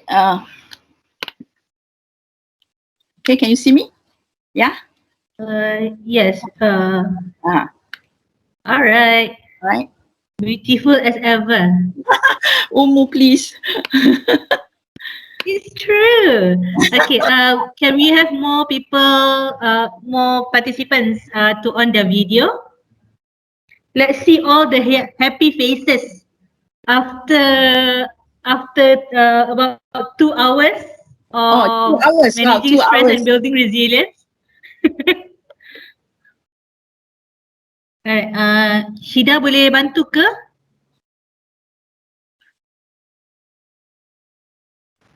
Okay, Kak Mu pun pasal dia tau. Takut dia ni. Alright. Alright, okay. Oh, nice. You can see. We'll be taking a few pictures. So, can we try the first one? Alright, Shida, on your count.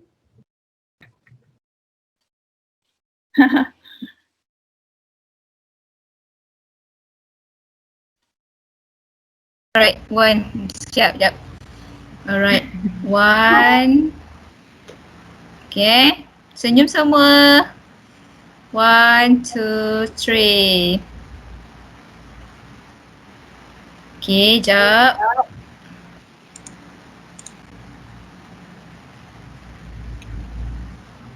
Wait. Okay. Jap, senyum.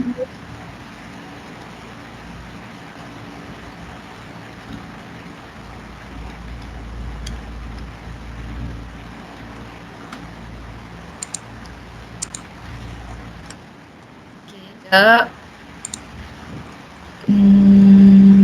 I think one more je. Okay. Okay dah. Kamu try tak? Alright, thank you, Shida. Sorry? How many participants do we have? Huh? Actually, we have around. Let me check again. The most we have just now is 121. Wow, that's Yes. a lot. I thought only 30. I hope. Right. I hope in a way they will benefit from this webinar. I really hope so. Little or as much as they have. Okay. So we have enable your mic. So if you have any question, you may just unmute your mic and talk directly to our speaker for today. Hello, madam. Hi. Hello. Yes. Okay, my name is Nurul. Yes, Nurul. Okay, after attending your seminar, I just find out that I have experiencing um, burnout, job burnout before Job this. burnout. Oh, before, Yes, but not right now. no, right now, Right alhamdulillah, now, not right now. right now, is it because you're working from home and not at work? No, because Uh-huh. before this, I work for a private company. Then I just moved see. to UM. So the different work culture, right? Still have I can still manage the stress lah. That's great. Okay, so what's your But question? What's your question? all right, it's not a question, but I want to share my experience Oh, during wonderful. Yeah. my job burnout. Mm-hmm.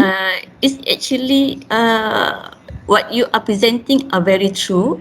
Mm-hmm. I easily irritated, so I Yeah, scold my husband, I scold my kids. I'm not myself. that's true. That's true. And Sometimes then the closest to you are the one that gets victimized by you, right? Your yes, loved ones. Yes. and then I easily cry for Oh, no reasons. uh huh. And then I think the most very significant, my period is non-stop for 3 months. Oh, that's true. That is definitely a symptoms of job burnout. Yeah, yeah. Your mental Yes. cycle, menstrual cycle is affected. Yeah. Continue. So after I discussing with my husband, Mm. it's true that you said it is not worthy Yeah. to to to sacrifice my health, my mental health. Then True. I just quit from the job. Yeah, because that is the the extreme most option you can have is to quit the job and take a short break, and start all over again. And Yes, that's true. What you did is the right thing. Otherwise, you don't know where you end up now, right? Yeah. yes, yes. Yeah, yeah, yeah. So I'm very thankful that I quit the job, and then I try to like you said, I have to try to manage my stress. Yeah, stress management is important, Yeah. very important. Yeah. So now, are you doing the same job function as the one you worked previously in the corporate company? Almost similar, almost similar, but maybe like you said, it's more resilient now. Ah, yeah, because you have gone through that kind of stress. So coming to Yes. UM, you are able to handle it. Yeah, you become Yeah, more yeah. resilient. Very good, Nurul. Thank you. Right. Yeah, thank you. Okay, all Thank right. you for Okay. All sharing right. this experience with all of us. All right, I will not note that down. Okay, thank you. All right. Any other question? Any other discussion?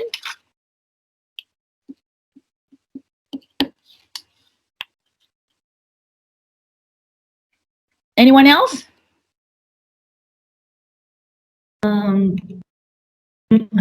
Fauziah, are you able to see the chat? Oh, the chat. All right. Okay. Yeah. Let me see. Yeah. I mean, if there's Oh, any yeah. post Yeah. there, yeah. No longer has access to the chat. Yeah, I can see that. Temporarily join. Okay. Okay. I can see all. Yeah. Okay. I see a few names here. All right. Okay. Right. Yeah.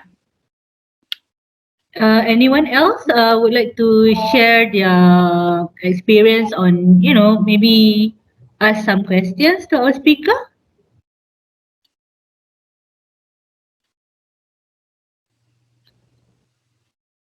Hi. Hi. Right. Yes. Hi. Yes, we have someone. Hi, Can, can you introduce yourself?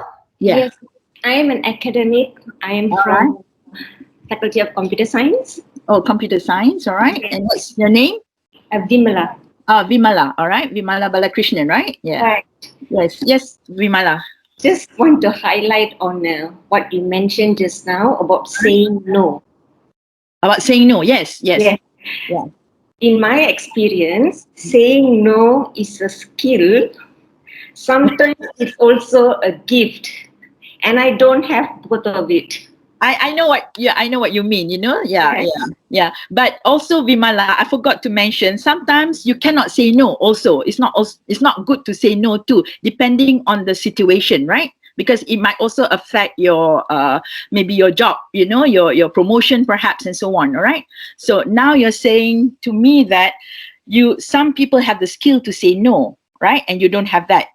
And then and you also say that you don't have to have the skill to say no, even if you want to say it, right? No, I'm saying I don't have the skill and I don't have the gift as well, in the sense that sometimes I tell myself, walk into that door and tell that person no, and this is the list of reasons that I have. I walk in, I present my case, that person somehow overrides whatever that I say, and you know what I do? I say whatever, and then I come back. Oh, eventually you have no way to say no. You tend to say yes, right? So maybe the thing is that maybe you are just a person with personality that you cannot say no, right? But you have to start learning from today now. How do you go about saying no? You know what I mean? Yeah, a lot of people who cannot say no, people tend to take advantage of them at work because they will give you all the things to do to run. But you have to start telling yourself, it's my choice. I can say no, but definitely have some reasons why you cannot take on the job, for example. All right, it is a learned skill, a learned skill. Right. So, yeah, you need to probably attend a class to how to say no, if there's one. Keep learning curve. Yeah, yes. You have to. All of you, there are situations whereby you just simply cannot say no because it may affect your job, promotion and so on. But at the same time, you must step back and look at the situation. Is it necessary for me to do this job? Is it necessary for me to be in the committee? What does it, how does it bring benefits to me, for example? If you think that it's going to increase your stress level, learn how to say no.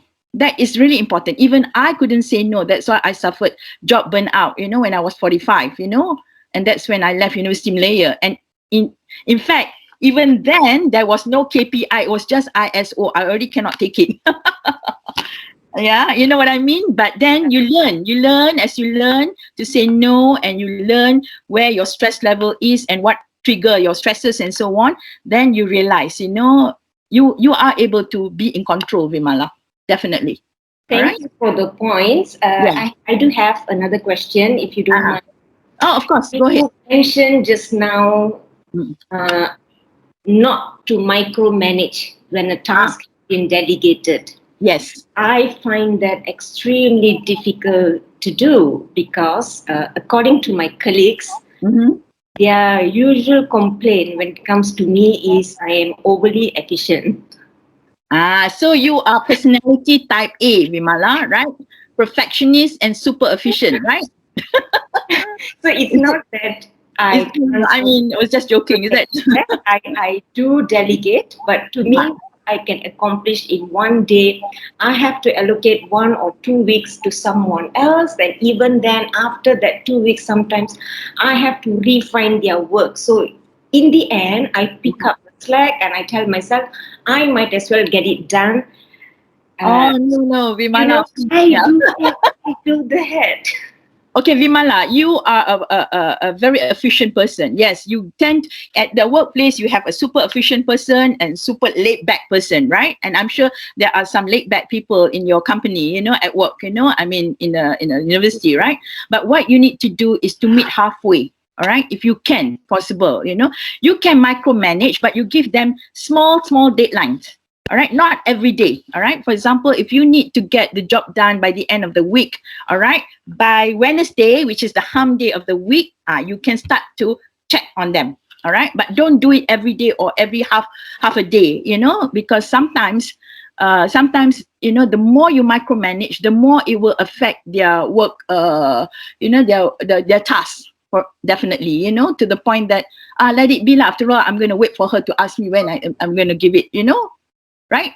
Yeah. So by the end of the day, all of these are part of learning, right? Yes, definitely part of learning. You are also learning, and they are also learning something from you. All right. So micromanage here means like every other hour or every day, for example, you want to check, but what you can do is you give them a deadline. I mean, just give them not the final deadline, but the small little deadlines in between before you reach the final deadline for you to check on them. Right. Yeah. Well, thank you so much for thank you so much, and for the talk as well. I was not forced or asked by anyone to attend this talk. I came in voluntarily, and I must say I enjoyed your talk and I learned a lot of things. Thank you. Fantastic. All right. Thank you, Vimala. Thank you for participating. All right. Yeah. All the best. Okay. Yeah. Hairul Sadda, is there a question? Yes, Hairul. Fauziah, how are you? I'm fine. Do I know you? Yeah. We met before. I attended one of your course in one of the EDAC. But anyway, love you. Okay. Sorry, I couldn't see your face, but Hairul Sadda, are you from the economics faculty? I know business accountancy. Business council. You were with a private company and then you came to join, become a lecturer, right? Yes, yes, I remember you, the active one, all right? The very positive and active person. Yeah. Yes, Khairul, can I help you? Yeah. How can I help you? At the stage, what should I say? Now we have a new KPI. We have then suddenly economics and business. And I heard they're going to merge some more. And what should I say? The stress level for us as academic is keep piling up. I understand. Yeah. There's a lot of demands on you, right? Yeah. Yes. But again, I love research. I love to do research, to write up the paper. Like for example, now I'm working on this major correction paper. I planned for 10 days, but actually now it took me 15 days at the middle of the month. PhD curriculum, the CD, PD, and what sort. So that's right. It feels like, it feels like I'm not in control. I hate that. You're not in control, all right? Yeah. I don't like that. But again, that's why this kind of webinar is something that we need to have it occasionally. Yeah. Because it's just like it's that love-hate relationship with your job, right? But at the same time, you are stressed out with all this demand and whatever people expect you to do, and at the same time, it of course it affect you. But resilience somehow, but just give some tips to us, like how not to make us too guilty. Not putting up because I always like to sabar, relax. It's not you need control. It's not you. You of course, but the thing of we have to handle so many things. So many things that you need to put with the students as well. You cannot ignore your students at the same time. Yeah, that's true. Especially students. Yes, that's our biggest customer. In academia, our biggest responsible is toward the student. Never shortchange the student. All right. Yes. So at the same time, you still have to bring out with all these 3 papers for your KPI and what's up. No papers, no nothing. You're just doing nothing in them. More or less. So at least give assured us young academic institute especially. How do we don't feel so guilty when you actually don't feel so bad about yourself? Don't feel that kind of thing. What you need to do today is Friday.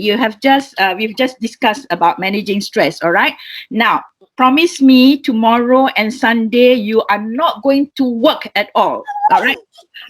Don't look at your work. Just take 2 days break and start all over again on Monday with a scheduled time management. All right. And remember, you only need to work 8 hours a day. Do not go beyond that. Now, if you make this into a habit, you will become definitely more resilient. I know you are very resilient because I know you exercise, you're a fun person, all right? But even now when you told me that everything is so chaotic, there's so many things to do, but what you need to do is to take 2 days away and not do anything that's related to your job until Monday comes. Will you do that?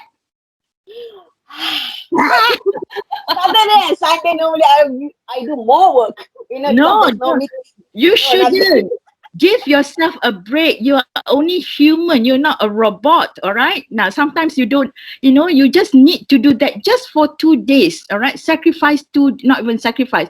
Do it for yourself. For 2 days. Don't look at any work that is related to your job. All right. You just enjoy the day, do nothing if you can. All right. Have a good night's sleep, have good makan and so on. And come Monday morning, wake up and start all over again. What you need to do is your brain just need to have that too. Your subconscious mind is so tired, Khairul. Give your subconscious mind a break, all right? So that they will start giving the right signals come Monday, all right? All right. Try that and then email me. All right. Thank you. Take care, you. You're welcome. All right. Any more?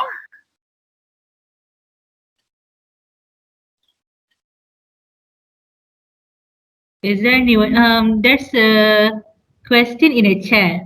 What is the question? Let me have a look. Is there any simple tips to boost our own resilience?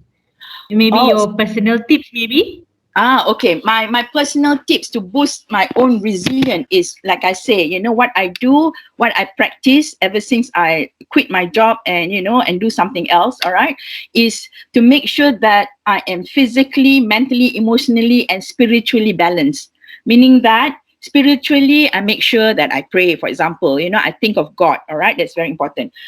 Physically means I exercise every day. I walk every day, for 30 minutes to 45 minutes every day, even during the MCO. That helps a lot. I start the day by walking. If I miss it in the morning, I'll go in the evening. Number three is emotionally. That means always have good intention in your heart. All right. And when you look at people, when you meet people, always notice the good things. All right. Don't focus on the bad things, because after 21 days, it becomes part of your personality and attitude. So whenever you go, you don't notice any bad things. You automatically notice the good things. Even if you go into a hotel and, and you see the carpet is bad, but you say, oh, at least you have a big windows and the sunlight comes in. You always focus on the positive. All right. And that is, and mentally also, again, all right, mentally have a growth mindset, which is important, because any changes, all right, that happens around you, it takes your mind to get adapted. So if you're able to adapt, you're able to move on. So that is my tips. All right. Now, the other thing is, when you wake up in the morning is so important. All right. Wake up with don't read your WhatsApp when you wake up in the morning, all right? Because people viral a lot of negative things, all right? And sometimes even fake, all right? So don't read your app yet, all right? And then just wake up, have your coffee, have your tea, play some good music, So that's basically what I do, all right? So that will definitely help your whole day. When you start the day with the right food, your whole day will be just good. That means there will not be chaos, there will not be unexpected, negativity turning up, all right? Because even if there is, you are able to handle it because you have started the day well. So that is just my 2 cents worth of, suggestion. All right, yeah. Anyone else? How's that? Who asked me that? Is it Nurul? No, not Nurul. Who asked me that? The username is quite long. Live CID something. Oh, okay. I guess it's just the username. Yeah. There's one. Is there any simple tips to boost your own resilience? Oh, definitely. That is the way to boost your own resilience. Is when you to be able to accept. To be open-minded is very important. All right. Don't be suspicious of people. Be open-minded, and I think the one very simple way to boost your resilience. If you practice when you wake up in the morning and you smile, all right? Because smiling always gives you a very positive message to the brain, and the brain will send that positive message throughout your body. You smile, you say hello to your family, all right? And then, start the day being good to people. Now then it will build your resilience, all right? Yeah, that's the simplest tip that I can give you for now, and then share with laughter and so on, all right? Don't get angry, all right? Because like I say, anger is a choice. It's up to you, all right? Yeah. So anything else? Yes, that is a question from Azlina. Thank you, Azlina. Yeah. Anything else? Anyone else, participants? Okay. Maybe maybe they don't want to share here in public. Is there a way that they can contact you? Maybe through email? Yeah, definitely. Right? On my slide just now, the first one, I think the first slide has my email there. All right, Fauziah. Right, and we will share it with them. Yeah, you can share. Okay. In fact, if you want the notes, I think you can request from you, Umu. All right, yeah. All right, you can okay, sure. them. Yeah, if you are requesting for the notes for the session, all right, just tell Cik Umu. All right, I think she can send it via email. All right, yeah. Okay. All right. If there's nothing else, I guess that it is. Is it? Yeah. All right. Thank you, Madam Fauziah. We hope to see you again. Yeah. Okay. For another upcoming session. Yeah. Maybe Okay. we can gather this group of participants and let's see how they are doing Yeah. in Why not? few months. Yeah. Yeah. All right. And please, any Okay. one of you, if you have any questions, just email me. I may not be able to give you the right response, but at least we can share your experience, and share approaches and strategies. Okay. Thank you for participating. Hope to see and hear Right. from you. All right. Okay. For the participants, we have feedback form for you to fill in. I will share my screen. We also have shared the link in the chat area. So yeah, we very much appreciate your feedback. And hopefully we can see you in our next program. Thank you, everyone. Yeah. Thank you, Umu. Thank you, Nurul. All right. Thank Is it you. who is the one that handling the other one that's helping you, Umu? Yeah. Thank you. Shida. Thank you, Shida. All right. Thank you all Alright. Thank for, you. for participating. Hope to see and hear from you. Bye-bye. Alright. Bye bye. Have Thank a you. good Bye. weekend. Have a great Yeah, weekend. I'm All going to have right. a good Yeah. weekend now. Yeah, you too. All right. Bye-bye. Okay, madam. Okay. Thank you, Puan Fauziah. Thank you. Is that Azlina? Yes, Puan. Thank you, Azlina, for attending. Yeah, you managed to register last minute. Yeah. All right. Yeah. Thank you. University Malaya. Thanks. Okay. Yeah. Welcome. Welcome all. Bye.